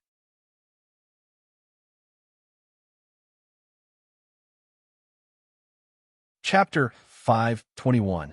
The strange thing was, not only was there no rainbow fog in the basin, but there was also no fog in the sky above the basin. The clear sky was like blue velvet. That's not right. Yu Qianqiu rubbed his chin and thought. It was said that the fog forest was shrouded in rainbow fog all year round. If there was such a big gap in the sky, it was impossible for the cultivators flying above not to see it. Yu Qianqiu's gaze fell on the altar. There seemed to be something hanging there. Who cares? If it's dangerous, I'll go and take a look. Yu Qianqiu slowly flew down on his sword and was constantly vigilant of his surroundings. In the end, he smoothly landed on the golden altar. He kept his flying sword and black flame and turned to look at his surroundings. It was still so quiet. Standing in the middle of the altar, he looked at the towering black mountains around him. It was solemn, and grand. He felt so small. The blue velvet sky, the black mountains, and the golden ground. These three pure colors formed a strong contrast. Looking up at the sky, he could not help but yearn for the blue sky, as if the sky was his home. Who has nothing better to do? Yu Qianqiu muttered and looked at the entire altar. The altar, which was tens of meters tall, was built in the shape of 4 steps. The area at the top of the altar was probably more than 100 square meters. For golden pillars, about 2 meters tall and covered in runes, were erected at the 4 corners of the altar. On the side of each pillar facing the center of the altar, there were 3 ancient characters. Yu Qianqiu moved closer and vaguely guessed what it was. He did not know if it was right, but it seemed to be called Immortal Ascension Stage. Immortal Ascension Stage? Is it a place for immortal ascension? Yu Qianqiu rubbed his chin with one hand and rolled his eyes while his other hand touched the golden pillar. He then clicked his tongue and said, "Good boy. Such a big place is actually built with gold. Damn it, they're too rich. Damn it. Who are you kidding? A place for immortal ascension is built with gold? Are immortals this cheap? It seems to be a sacrificial ground of some ancient race." He hugged the large piece of gold and touched it. He shook his head regretfully. This thing was no longer of much use to him. A curved golden pole was erected on this golden pillar, and a golden chain hung down from it. At the end of the pole hung an arm-length golden horn that was engraved with runes. It was right above his head. What the hell? It should be fine if I touch it. It's still elastic. Yu Qianqiu stretched out his hand to grab the horn and tugged it down. He discovered that the curved golden pole was quite elastic. When he pulled, it bent, and when he let go, it bounced back. Looking around, he estimated that the only thing that could move was the golden pole with the horn hanging on it. Everything else was hard. Strange. Where did that sound come from? Could it be that it didn't come from here, but from somewhere else? Just as Yu Qianqiu was silently cursing, the bugle horn above his head suddenly emitted 3 long and deafening sounds. Woo! Woo! Woo! Yu Qianqiu covered his ears with his teeth and quickly dodged to the side. Swoosh, swoosh. A bunch of black, flying swords instantly appeared. His face twitched, and he stared at the swaying golden horn with bewilderment. After staring at it for a while, he realized that the golden horn had stopped swaying slowly. There was a powerful aura quietly spreading in the air. This thing could actually sound on its own. Could it be a magic treasure? Or did I trigger some restriction when I touched it? No, that's not right. I heard this sound when I was outside. No one should have touched it then. Thinking of this, Yu Qianqiu looked around again. Other than him, there was no one, no ghost, no immortal, or any small animals. I don't believe it. Yu Qianqiu slowly moved over, and the 1,000 flying sword behind him were ready to go. Finally, he grabbed the horn in his hand. He touched it left and right, but he couldn't find anything. A black light flashed behind him, and with a soft hiss, the golden horn was in his arms. He raised it up and squinted at the mouth of the horn. There was nothing special about it. It was not even as effective as binoculars. The only special thing was that it was made of pure gold. It would take a long time to bring it to the mortal world. There were no germs, right? Yu Qianqiu looked at it, pulled up his clothes, and wiped the mouth of the horn. He then got into position, put it in his mouth, and blew hard. In the end, not even a fart came out. This guy had always been the rebellious type. He heard the sound just now. Why didn't I blow? He circulated his primordial essence and blew hard into the mouth of the horn. Woo-woo. Sure enough, it sounded. The loud sound echoed in the entire basin for a long time before it stopped. Yu Qianqiu held the horn with a serious expression. This thing was obviously not for mortals. With the strength of mortals, it was impossible for them to blow it. It was for cultivators. Looking around, he realized that the entire basin seemed to have been dug out. It should have been dug out from the middle of the mountain, and then covered with tens of thousands of square meters of gold. This was not something that could be done with simple manpower and financial resources. Could it be that it was built by ancient cultivators? Also, this place was shrouded in colorful fog. With such a powerful poison, mortals would not be able to enter. He couldn't find an answer to this series of questions, and he reckoned that no one would be able to answer them. Suddenly, the originally clear sky was filled with the faint sound of thunder. Yu Qianqiu abruptly raised his head, only to see dark clouds stirring in the blue velvet sky. At first, the dark clouds the size of a fist rotated, but they grew bigger and bigger.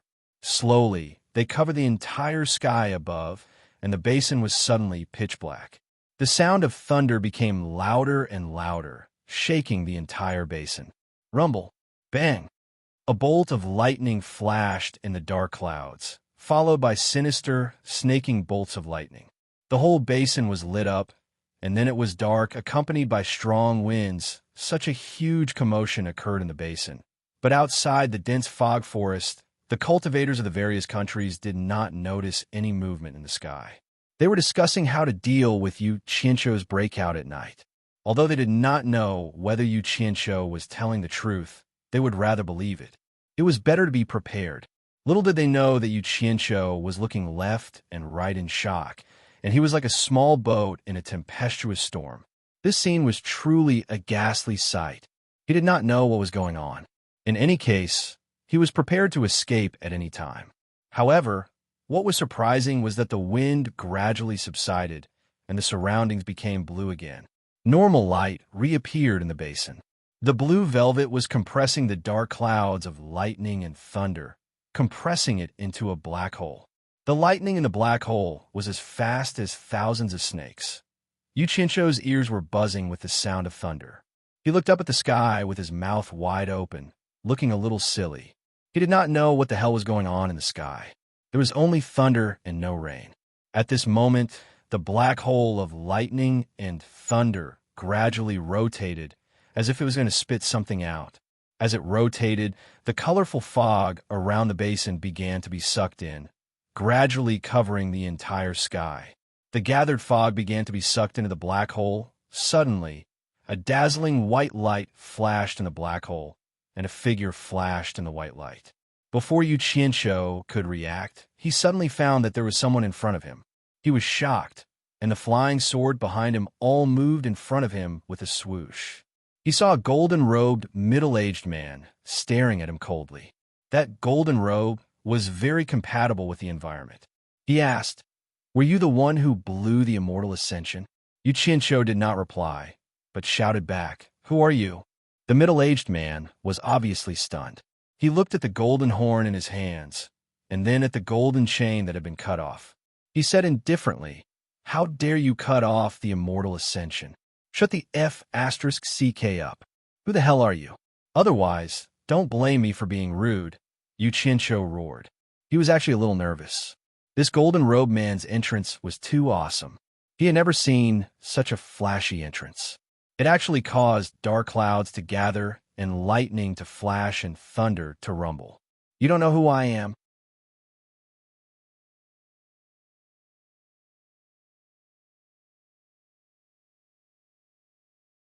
Chapter 522. Hee. My cultivation level is average. I'm passable. Yuchincho laughed and pointed around. "What's going on here? Why did you come the moment I blew the horn?" The golden-robed man's expression turned solemn.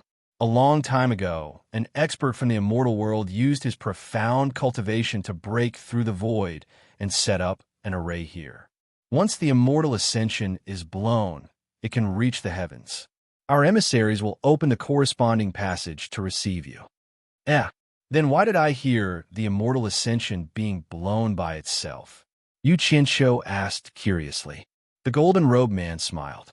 You may not know this, but our emissaries also blow the immortal world's emissaries. Once the immortal ascension is blown, the mortal world's immortal ascension will resonate. Cultivators who have reached a certain level of cultivation will be able to hear the call, no matter how far they are. They will follow the sound to the immortal ascension stage and ascend to the immortal world. As he spoke, he pointed at the basin. If your cultivation level is not high enough, you won't be able to hear the horn no matter how loud it is. The range of the array? You mean within this basin? Does that include the forest outside the basin? Yuchincho asked. The range of the array is limited to the basin, the golden-robed man said patiently. This was because he had met Yuchincho, who he could not see through. If it was someone with a lower cultivation level, they would not have the patience to chat with him. That's strange. Then why can I hear the horn from outside? Yuchincho's face was filled with confusion, but he couldn't tell the other party that he was only at the nascent soul stage. Yet he could hear it. Was the quality of his immortal ascension not up to standard? Or was it broken after years of disrepair? However, this was not a good question to ask. If he were to find out that he was pretending to be powerful in front of the other party, he might even be killed. This was an immortal from the immortal world, who knew what powers he had. What made him even more curious was that the golden bead in his body was so magical that even an immortal could not see through his cultivation level. Does one have to reach a certain level of cultivation to ascend to immortality? Can those with insufficient cultivation be promoted? Yuchincho asked with a glimmer of hope. He was quite interested in becoming a legendary immortal. When the time came, he could bring his entire family and his subordinates along to bask in the limelight. That would be great. The golden-robed man was stunned for a moment before he said, "If your cultivation isn't high enough, you won't be able to withstand the might of the immortal ascension passageway. But he paused for a moment before continuing. If there's a great immortal protecting him, or if there's some powerful protective immortal treasure, it won't be a problem. However, I'm afraid people who possess formidable immortal treasures or experts whose cultivation has reached the great immortal realm would disdain to do such a thing. Damn it, isn't this the same as telling me that there's no hope? I don't have that many connections in the immortal world. If I had those connections, would I still be talking nonsense with you here? One look, and I can tell that you're just an errand boy. Yu Qianqiu cursed silently. Seeing that he was still dawdling, the golden robe man had been a guide for so many years, but this was the first time he had seen such a person. He thought to himself, an expert is indeed an expert. He's studying there slowly and calmly. He's not as emotional as the other ascenders. He could only remind him, you'd better hurry up and ascend with me. This immortal passage can't be opened forever. If there's no response, it'll automatically close later. Oh no, how am I supposed to get rid of him? Yu Qianqiu looked at the black hole in the sky and tried to find something to talk about. I thought that ascending to immortality is a process of having thousands of rays of light above your head and stepping on colorful, auspicious clouds. I didn't expect it to be through this black hole. Could it be that this seven-colored mist was the legendary seven-colored auspicious cloud? Isn't that a little too vicious? Colorful, auspicious clouds. The golden robe man was stunned. He looked up and saw the colorful fog swirling with the black hole. Suddenly, his expression changed, and he said in shock, What's going on? I was going to ask you what's going on. Don't you know? Yu Qianqiu glanced at him inadvertently and was stunned. He saw that the golden robed man was looking at him, and his hands were trembling. He could not help but ask, What's wrong with you? The colorful fog, is it the soul transforming smoke? Have I been poisoned by the legendary soul transforming smoke? How could this be? Why? The golden robed man raised his head with great difficulty and looked at him in horror. I have no enmity with you. Why do you want to harm me? Why do you want to harm me with the soul transforming smoke? You must have the antidote. You must have the antidote. Please give me the antidote. Give me the antidote. Save me. His voice became weaker and weaker. In the end, he finally could not say anything. His whole body was frozen in a state of panic as he stretched out his hand to ask for help. Yu Qianqiu also froze in place and looked at the golden robed man in shock. This situation was so familiar. It was the same as the dozens of poisoned cultivators from the Jinshan kingdom that he had peeked at in the fog. Could it be that even immortals could not resist the poison of the colorful fog? What's wrong with you? Yu Qianqiu asked again weakly. And he asked a few more times, but there was no response. Only then did he confirm that the golden-robed man was dead. He looked up at the still-spinning black hole speechlessly. The colorful fog around it was still being sucked in slowly. The colorful fog, the soul transforming smoke? He muttered and frowned deeply. A lot of mysteries surged in his mind. The golden-robed man obviously did not expect to see the colorful fog in this place. That was the soul transforming smoke he mentioned. Where did it come from? In short, it would not appear for no reason. It was obviously left behind by someone. Or maybe it was deliberately left behind by someone. When the immortal ascension passage was opened, the spinning black hole naturally sucked in the colorful fog.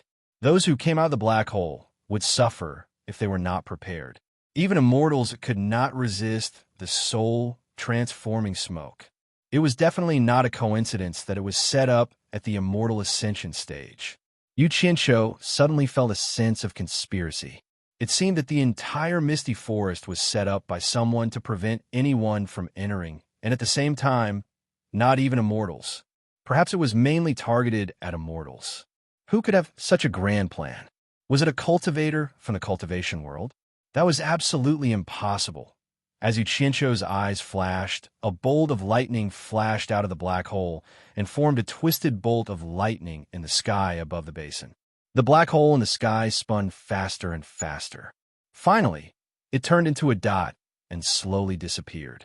After the colorful fog in the sky lost its suction force, it began to drift back and return to the surroundings outside the basin. The sky reappeared, but it was filled with stars, twinkling brightly. The golden-robed man opposite him was still begging with a terrified expression. Yu Qianqiu shook his head and sighed. Immortal brother, I'm sorry. I didn't know that I could blow an immortal to death with just a casual blow. I really didn't mean it. Please rest in peace. It's not safe to stay here for long. I'll take my leave first. Yu Qianqiu took out a few small silver balls and scattered them in all directions. It would be convenient if he wanted to come again in the future. He kicked the golden horn on the ground. It was also a treasure. He picked it up and was about to put it into his storage bag when he stopped and shook his head. He thought that it was better not to take it. If he attracted a few immortals because of this thing, he would be killed. After a moment of hesitation, he walked to the pillar with the horn and pulled down the golden chain. 2 green flames lit up between his thumb and index finger, and he reconnected the broken chain. After he let go, the horn hung on the pillar again.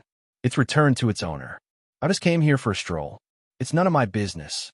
Yu Qianqiu shrugged. He threw out a green flying sword and jumped on it. With a whoosh, he flew to the top of the mountain.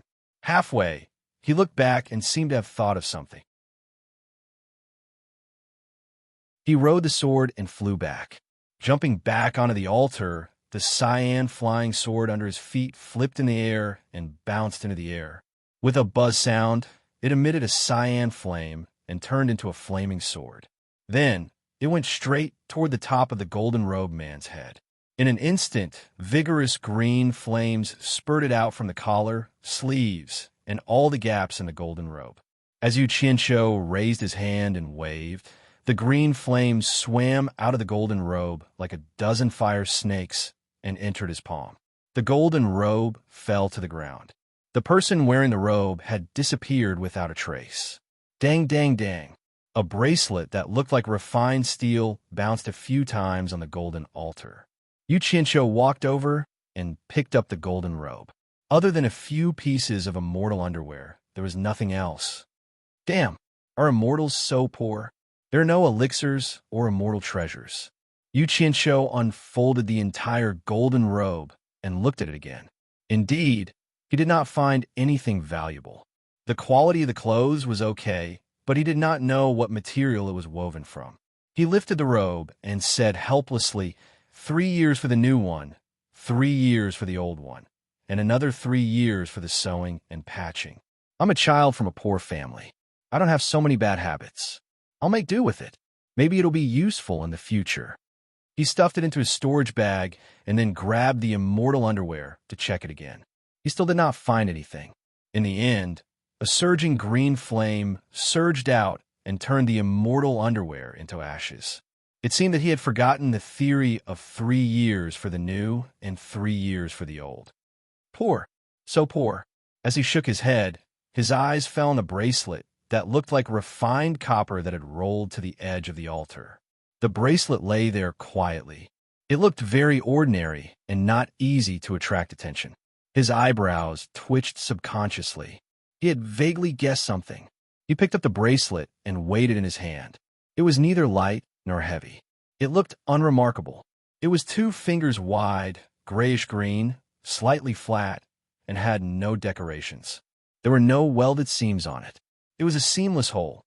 I hope it doesn't disappoint me. Yu Qianqiu muttered softly. He held it in his hand and began to inject his divine sense into it. As soon as his divine sense entered, he immediately fell into a space.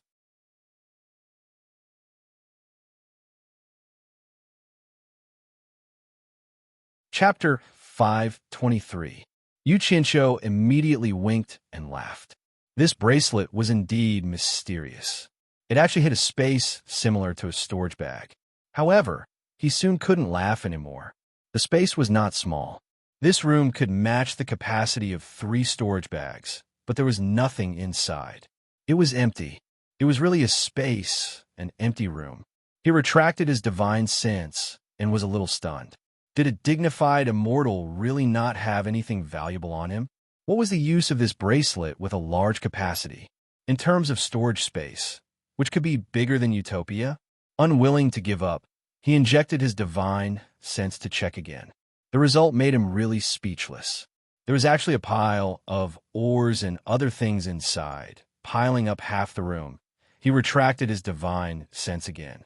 Yu Qianqiu looked around suspiciously. Could it be that his eyes were playing tricks on him? Or did he see a living ghost? No, a living immortal? Immortals could also be haunting. It couldn't be that his eyes were playing tricks on him. Yu Qianqiu looked around with a fierce gaze. So what if it was a ghost? I can do whatever I want in the demon region. Why would I be afraid of a guy who just died? He injected his divine sense again, and Yu Qianqiu was instantly dumbfounded. It actually became empty again. This time, it would be a lie to say that he wasn't afraid. He only felt the hair on his back stand up. He looked around. In a huge, empty space, he was the only one staying on an ancient golden altar. He couldn't hear any sound at all. Long live Chairman Mao. Long live Chairman Mao. He muttered in his heart 10 times in a row. Immediately, his timidity disappeared. He stood upright in the center of the golden altar and looked around coldly. He raised the bracelet in his hand and carefully injected his divine sense into it, observing the internal structure of the entire bracelet. Damn it! After Yu Qianqiu saw it clearly, he couldn't help but laugh. He realized that he was purely scaring himself. It turned out that there were 10 ring-shaped spaces inside the bracelet. Among these 10 spaces, a few rooms were filled with things, and a few were originally empty. It was obvious that his divine sense had entered an empty room for the first time. The second time, it entered a room filled with things. The third time, it was empty again. In the end, he thought he had seen a ghost. Heaving a sigh of relief, he found a room to store his items and checked what kind of treasures were inside. There were 5 identical swords stuck in a small pile of silver sand. It was very likely that they were immortal artifacts from the immortal world. This immediately piqued his interest. As he tried to summon it, a cold light flashed and landed in his hand. Its appearance was similar to the flying swords used in the cultivation world. Only the style of the handle was different. Yu Qianqiu used his finger to caress the cold blade of the sword. It was cold to the touch, and there were undulating lines on the blade that he could not understand. He could feel that there was a powerful and restrained aura hidden within. This was something that the flying swords of the cultivation world did not have. Once it was activated, its power would definitely not be small. The cold light flowed past and pierced towards the altar. Shwa! It directly penetrated the thick golden platform and stopped at the hilt. Yu Qianqiu clicked his tongue as he pulled out the sword. The sharpness of the sword was indeed incomparable to the flying swords of the cultivation world. Just now, he had only made it go in a free fall, but it was already able to pierce through metal effortlessly. Such a good sword. He naturally wanted to try to control it. He wanted to separate a strand of divine sense into the sword to make it easier to control. Unexpectedly, there was already a strand of divine sense residing in it. Just as his divine sense was about to invade, it was driven out by that strand of divine sense. Obviously, it was left behind by the original owner. Thus, he tried several times in a row and used all his energy to erase that strand of divine sense. However, the other party was as majestic as a mountain. With his cultivation, he could not do anything to it at all. Yu Qianqiu had to give up. Looking at such a good sword, it was really a pity that he could not control it. It was not like he could hold it in his hand and use it as an ordinary weapon. It would be more convenient to use his black fire broadsword. He helplessly threw it back into the bracelet. He took turns to try all 5 swords inside, but the result was the same. Not a single one was something he could control with his cultivation. Suddenly, he remembered that his master was asking old ancestor Nan Ming to refine a spiritual treasure. He wondered if he could give this sword to his master. With his cultivation, would he be able to erase the divine sense inside? If he could, since there were 5 swords inside, he should give one to his master as a show of filial respect. His divine sense continued to search for treasures in the space. Several large iron chests without lids caught his attention.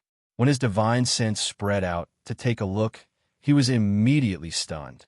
There were low-grade spirit stones, mid-grade spirit stones, high-grade spirit stones. There was even a chest with a pile of purple spirit stones. Among them, there were more than a dozen black spirit stones. They were actually supreme-grade spirit stones and divine-grade spirit stones. He took out a few black spirit stones to check and confirmed that they were divine-grade spirit stones. Yu Qianqiu was speechless. It seemed that divine-grade spirit stones were also a circulating currency in the immortal world. Otherwise, the chances of these immortals running errands would not be high. Surprisingly, there were also low-grade things like low-grade spirit stones in the immortal world. But when he thought about it, it made sense. After all, there were things that contained spiritual energy. The immortal world probably had more of them. After putting away the spirit stones, he looked at the sky and couldn't help but sigh. If only he could get more high-grade spirit stones in the immortal world. Then, his subordinates wouldn't be short of money. But then again, if he really had the cultivation to go to the immortal world, he would probably be invincible in the mortal world. Why would he still work so hard to get spirit stones? Looking at the shining stars in the sky, his heart suddenly skipped a beat, and the true essence in his body became a little restless. "Ah!" Yu Qianqiu exclaimed. This feeling was a little familiar. It seemed to have appeared when he was cultivating the fire and water arts. Could it be? He looked around and saw that he was in a golden world. Looking at the stars in the sky, he became a little excited. Could it be that the opportunity to cultivate a new art had arrived? Could it be the Western Star Chart's gold character art? Yu Qianqiu looked at the golden world below the altar again and let out a deep breath. He thought to himself, "I'm afraid that's the case. I understand now. It wasn't a coincidence that I could successfully cultivate the fire and water arts. When I comprehended the fire art, I happened to be next to the earth fire. When I comprehended the water art, I happened to be next to the 1,000-mile lake on Obedian Island.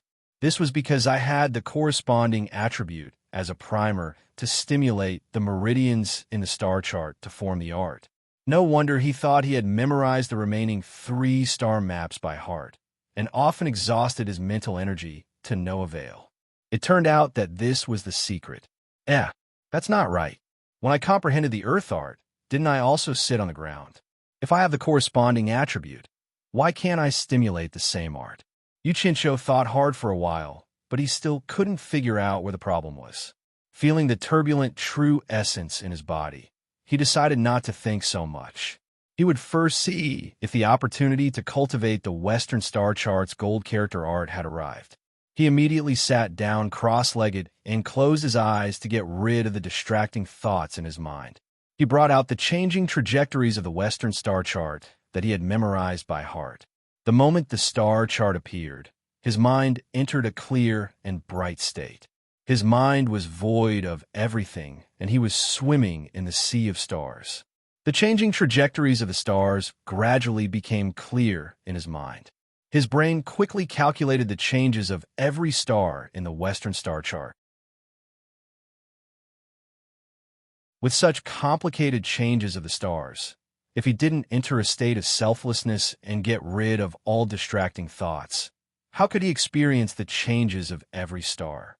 His mind was dead silent. The changing trajectories of the stars gradually became traceable. Those fixed stars in the sky transformed into bones, flesh, and meridians in his mind. Those moving stars gradually formed the trajectory of true essence. It became clearer and gradually perfected. When he had completely mastered it, Yu Qianqiu was still immersed in it, without any joy or sorrow. The true essence in his body had already started to move according to the perfect trajectory. Yu Qianqiu sat cross-legged on the golden altar. He was surrounded by mountains, and above his head was the starry sky. His mind was as calm as still water. The originally empty mountain basin gradually became alive. If one looked closely, there wouldn't be any changes, but made people feel as if it was alive. Perhaps only Yu Qianqiu himself understood. He could feel the changes in his surroundings through his soul. Many white fairies were emerging from the golden altar and flying towards him happily. His open pores were happily accepting them. Countless white fairies integrated into the true essence in his body and gathered into an army of streams, rushing towards his dantian. As the nascent soul in his dantian breathed, it continuously absorbed them. After a while, the nascent soul stopped absorbing the white fairies. The rejected white fairies began to look for another way out. They began to rush towards Uchincho's limbs and bones. They drilled into every cell and filled in. The cells were originally occupied by the water and fire elements. Seeing that there were new guests, they immediately compressed again, leaving an equal space for the white gold elements. At this moment, a gratified smile appeared on Uchincho's face. It was a success. Suddenly, his face stiffened, and he opened his eyes. Before he could fill every cell with gold elements, he forcefully stopped the absorption.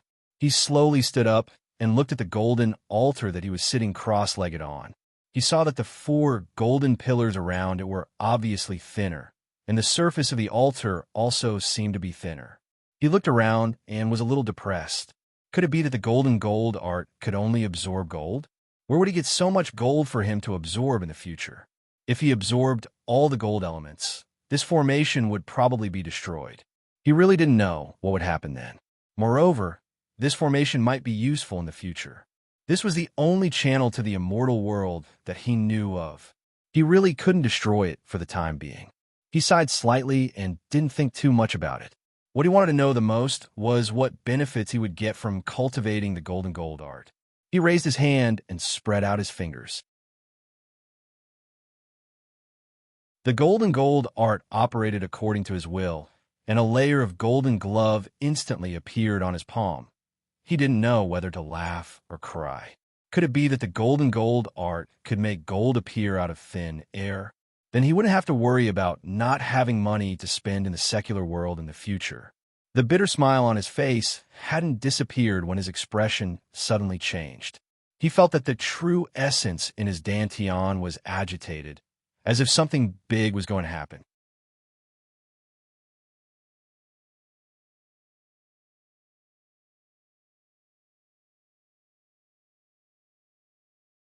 It bumped into Little Red without thinking, and Little Red instantly glowed with a red light. Little White seemed to be frightened. Not long after it dodged, it was pulled back by the centripetal force, so it bumped into Little Black again. Little Black also glowed with a black light, as if warning it. Little White retreated again, but it couldn't escape the centripetal force. Left with no choice, it gently inserted itself between Little Red and Little Black and emitted a weak white light, as if saying, "I'm also round. I can also emit light. Give me a spot." After the red and black beads saw that the white bead also emitted light, the red and black lights of the 2 beads became even brighter. As they rotated, they leaned against each other and finally gave up a spot for Little White. The distance between the 3 beads suddenly became equal, forming a tripod, and they rotated around the waist of the nascent soul. Uchincho clicked his tongue in wonder.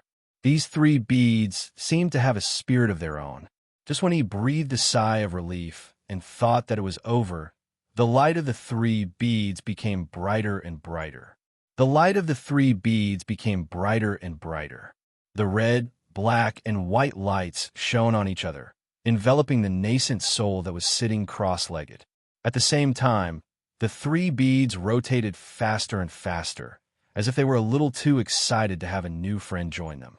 These 3 guys were too naughty. Uchincho just smiled knowingly, but he immediately couldn't smile. It seemed that there was a problem. These 3 guys were a little too naughty. The true essence in his body was stirred into a tornado, gradually sucking in the 3 pearls. In the end, all of the true essence in his dantian was gathered between the 3 pearls, compressing the true essence to an incomparably thick and solid state. The nascent soul had been wrapped by the true essence, and he couldn't see its true appearance, so he didn't know what happened to the nascent soul. Damn, what the hell were these 3 bastards doing? Uchincho, who had his eyes closed, was sweating from the pain on his forehead. As the 3 beads rotated faster and faster, there was nothing in his dantian for them to sweep over. As a result, the entire Dantian was slowly shrinking down. Yu Qianqiu immediately grabbed 2 large handfuls of high-grade spirit stones from a few iron boxes in his bracelet and channeled the spiritual energy in dozens of spirit stones directly into his Dantian. However, the spiritual energy was not enough to fill the gaps between the 3 beads, and they were swept in the blink of an eye. Yu Qianqiu didn't say anything. Now, the first thing to do was to fill up his Dantian, otherwise he would die of pain. This was internal strife. Handfuls of high-grade spirit stones were taken out, but unfortunately, it was still not enough for the 3 guys. 2 handfuls of purple top-grade spirit stones were taken out, and a majestic spiritual energy surged from the meridians to his Dantian. A burst of coolness echoed in his Dantian, and Yu Qianqiu felt so comfortable that he let out a moan.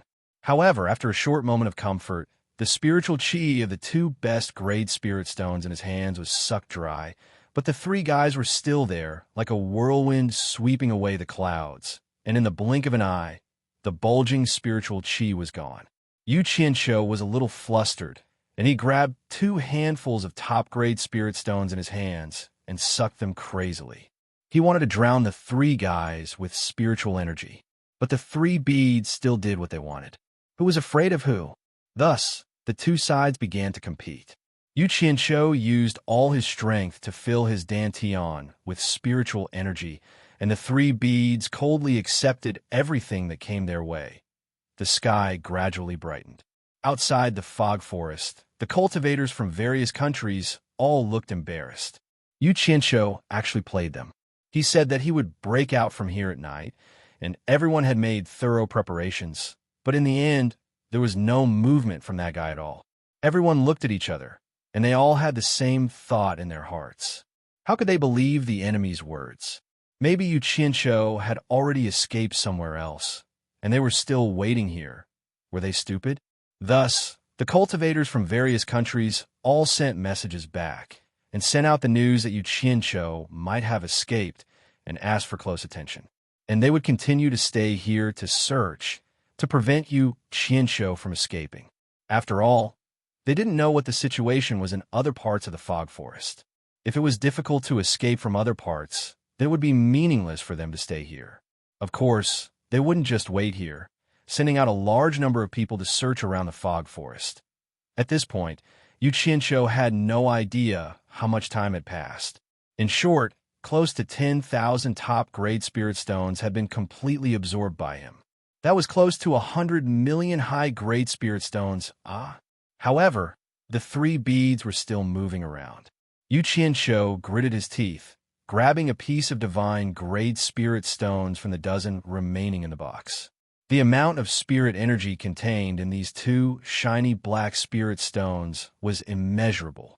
With a slight inhalation, the majestic spirit energy rushed into Yu Qianqiu's meridians.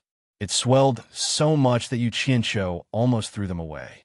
Enduring the excruciating pain from the spiritual energy rushing through his meridians, he slowly suppressed the absorption speed, pouring the spiritual energy into his Dantian.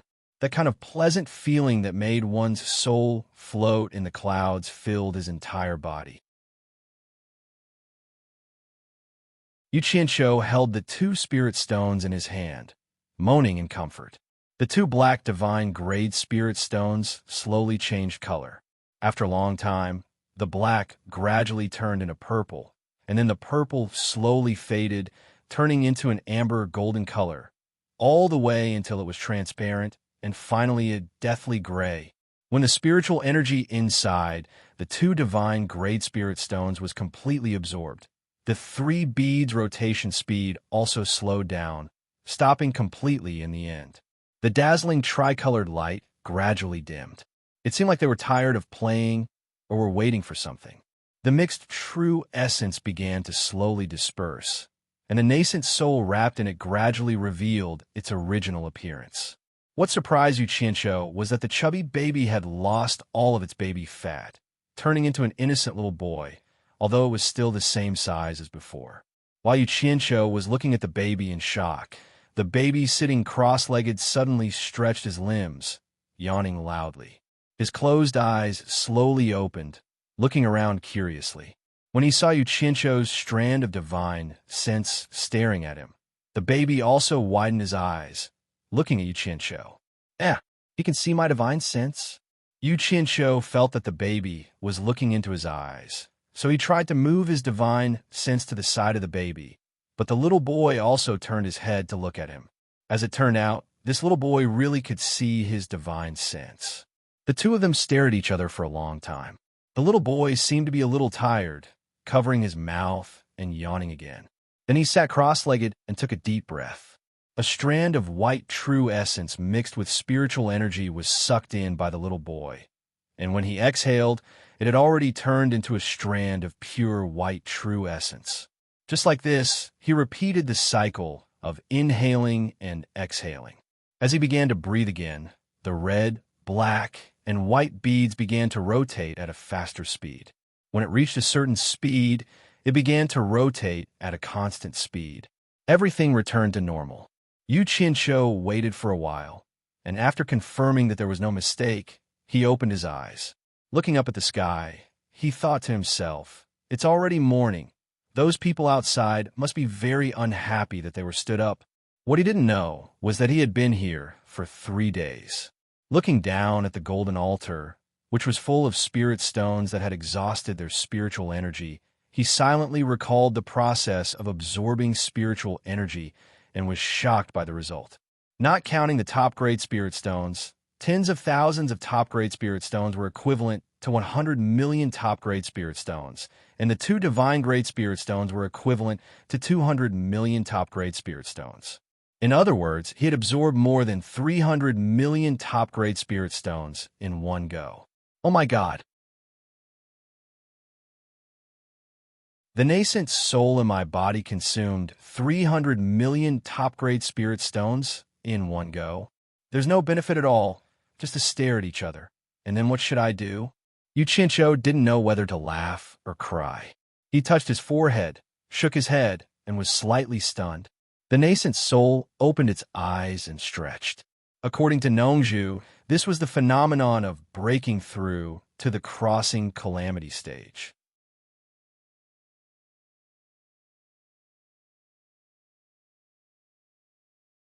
Chapter 5:25. He was pleasantly surprised. His divine sense quickly returned to his dantian to check. The nascent soul was still sitting cross-legged in his dantian, quietly refining and condensing the true essence.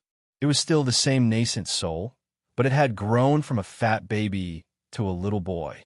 There was a white pearl at his waist. This was the change in his dantian. Looking at the condensed true essence that was as flexible as steel, Yuchincho opened his eyes in excitement and rubbed his hands anxiously. How is this possible? How is this possible? He jumped from mid-stage nascent soul to early-stage tribulation passing. With a wave of his hand, he swept the dried spirit stones on the altar into utopia and calmed his excited emotions. Then he took out an ordinary flying sword and threw it into the air. Then he circulated his chi, driving the true essence in his body, and his shield of vigor quickly surged out. It was obviously different from the nascent soul protective aura. It was much more transparent and stable. With a point of his finger, the flying sword whistled toward him. With a clang, the flying sword was deflected, and the protective aura was unscathed. He then retracted the protective aura with a face full of surprise. The flying sword flew back with a swoosh and entered his storage bag. Then he closed his eyes and opened his arms. Between his sleeves, one side was constantly glowing with green light, while the other side was flashing with black light. Green and black flying swords continuously surged out. After the total number of flying swords exceeded 1,000, they were still emerging. When the number reached nearly 3,000, he opened his eyes and exhaled. He looked at the green and black flying swords around him in surprise. Guiyuan sword technique, sword control. Yuchincho shouted and moved his fingers like a swimming dragon. Suddenly, the 3,002 colored flying swords danced in the sky in the basin, sometimes like a swarm of bees, sometimes like a flying dragon. The swords moved according to his will. It was a spectacular scene. It seems that controlling 3,000 flying swords is still a little difficult. I can only control 2,000 at the same time with ease. Yu Qianqiu muttered to himself. He took a deep breath and flicked his sleeves. His whole body soared into the sky and quickly floated in midair. Activating the sword art, the 3,000 flying swords created all sorts of obstacles in the air. Yu Qianqiu's figure flashed, rapidly changing his figure among the obstacles, quickly shuttling back and forth, experiencing the pleasure of flying in the air after getting rid of the flying swords. In the past, when he was flying, he could only adopt a standing or squatting position at all times. This was sometimes a very disadvantageous thing in a complicated situation. But now he could change his posture and fly in the air as much as he wanted. Howl! He let out a long howl in midair, and his body quickly flashed out of the sword net barrier, flying in circles in the huge basin space. The 3,000 flying swords followed closely behind him. Yu Qianqiu looked back and smiled. With a thought in his mind, the 3,000 flying swords lit up with either green or black flames at the same time. The green and black lights intertwined, creating a lonely but unique radiance. That scene was simply breathtaking. He was like a phoenix that had just been reborn from the ashes, dragging a huge and gorgeous tail flame behind him as he soared in the sky. It was a very beautiful scene, but he was the only one admiring himself, stroking his hair coquettishly, dancing alone, experiencing the more powerful energy in his body than ever before. It was enough to support him to fly in the air. That feeling was wonderful and very satisfying. Yu Qianqiu dragged the tail flame behind him as he swooped down from the sky. When he was close to the ground, he quickly flew up in an arc, opened his arms, and leisurely hovered in the air. The gorgeous tail flame quietly bloomed under his feet, elegant and calm. After playing for a while, he stopped in the air, rubbed his face with both hands, and let out a long sigh. He shook his head and smiled reservedly, as if he was lamenting that he also had this day. Guiyuan sword art, sword control. Withdraw! Yu Qianqiu shouted in the air and clapped his hands together. The 3,000 flying swords drew 3,000 magnificent lines of fire in all directions, and then swarmed towards him in the air. Yu Qianqiu clasped his hands together and stood still. Swoosh, swoosh! The flying swords shot into his body one by one, and then disappeared. When the last sword also disappeared, this beautiful performance finally ended. His figure flashed, and he once again landed on the golden altar. After venting for a while, he could be considered to have calmed down. Now he was certain that his cultivation had indeed reached the early stage of tribulation passing. But how did this happen? Although he wasn't completely sure about one thing, he was sure that it had something to do with his understanding of the golden incantation. After thinking for a while, he remembered the various things in the past. He remembered that when he first practiced the fire incantation, although his cultivation had increased, there wasn't much change. If there was any change, it would be when he practiced the water incantation. Once he mastered the water incantation, he immediately broke through from the core formation stage to the nascent soul stage, and then his nascent soul spat out a red and black bead. At that time, he didn't pay much attention to it, and thought that it was the result of his rapid cultivation progress. Now that he thought about it, his cultivation speed was indeed too fast. This time, he just happened to practice the golden incantation, and his cultivation immediately broke through from the middle stage of nascent soul stage to the early stage of tribulation passing. Could these two breakthroughs be related?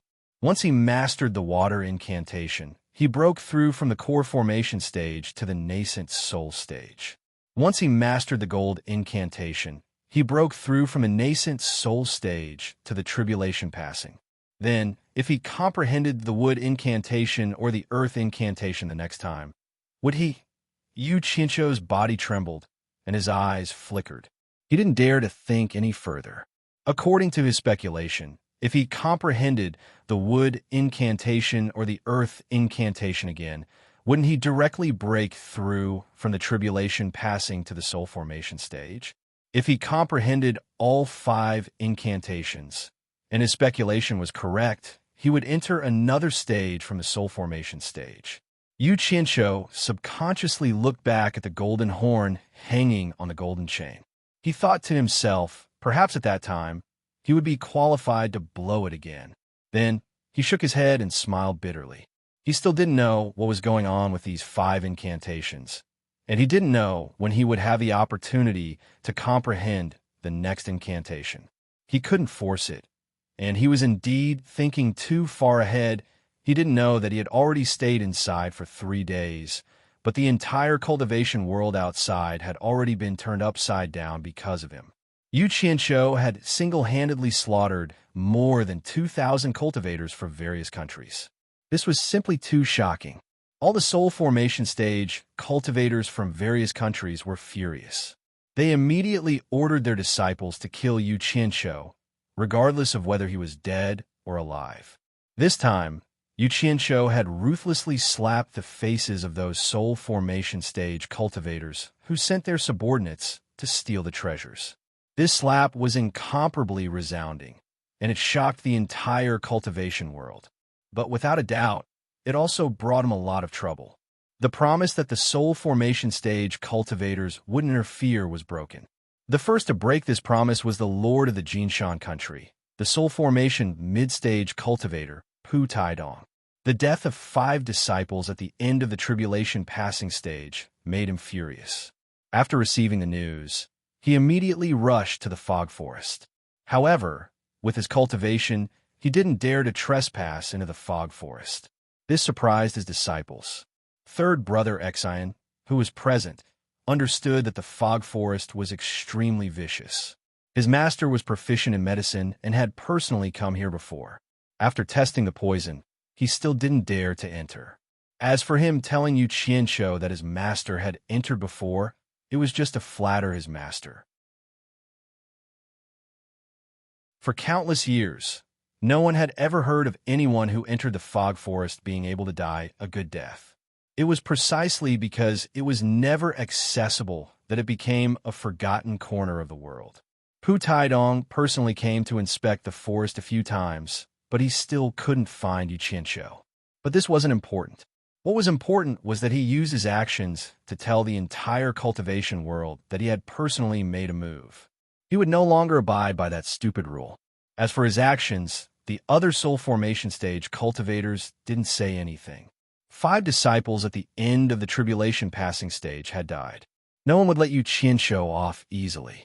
What's more, since Yu Qianqiu was so powerful, they found a reason to personally make a move. In addition to this matter, there was another news that caused an uproar in the cultivation world. It was that the world's second expert, Wen Lanfeng, had come out of seclusion.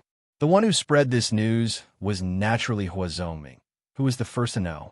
Subsequently, under everyone's careful attention, everyone learned from some channels that when Lanfeng immediately went to the demon domain after coming out of seclusion. This news immediately aroused everyone's interest. It even overshadowed the limelight of Yu Qianqiu's massacre of 2,000 cultivators.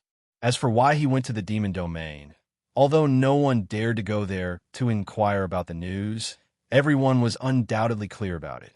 What else could the world's second expert do other than challenge the world's first expert, Bai Changchun, to a duel? Drinking tea and chatting was impossible. Almost all the soul formation stage experts were anxiously and uneasily waiting for the news. There were many reasons. Bai Changchun's skills shocked the world in the battle in the East Sea. That level of cultivation made everyone feel that they could never surpass it in their lifetime.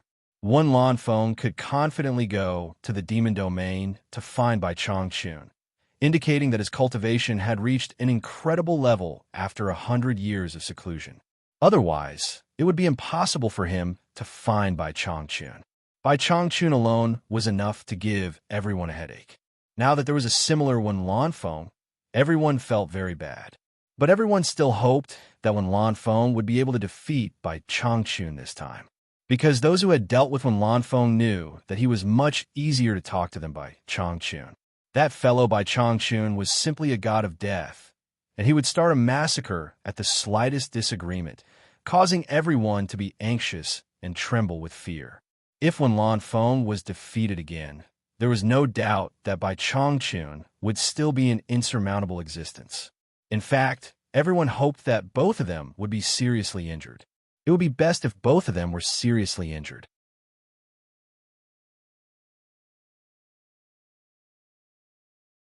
How could he be accepted as an official disciple by Changchun? Wen Lanfeng asked curiously. What kind of person? He. You won't believe it. It's not wrong to call him a despicable person. Alas. Anyway, he is very bold. You can ask around when you have time. He is completely different from his master. The master is arrogant, but the disciple is wicked. Nongzhu said. Do you know what Bai Changchun said? He said that Yu Qianzhou's future achievements will not be lower than his. Wen Lanfeng was shocked. Bai Changchun has a unique vision. Since he can make such an evaluation, it must be true. I really want to meet him. Nongzhu turned around and faced him. She frowned and said, Brother Wen, I hope you can take care of this boy. If something happens to him, many people in the cultivation world will die. I have no doubt that Old Bai can massacre the whole world of cultivation. You should know Old Bai's character. He never shows mercy when he needs to. Wen Lanfeng nodded slightly. At this moment, there was a sudden fluctuation in front of the big house in the center of the island. Nongzhu turned her head and said, It's the message formation of Old Nanming. I wonder what news came from Xianxian Island. Let's go and have a look. You're tuning in to the Romance Rendezvous YouTube channel. We're so grateful for your support, and don't forget to subscribe to join us on this incredible journey through captivating stories. Your generosity through donations truly makes a world of difference, as it's the primary source of revenue that allows me to expand and enhance this channel for you. Thank you from the bottom of my heart for being a part of this adventure.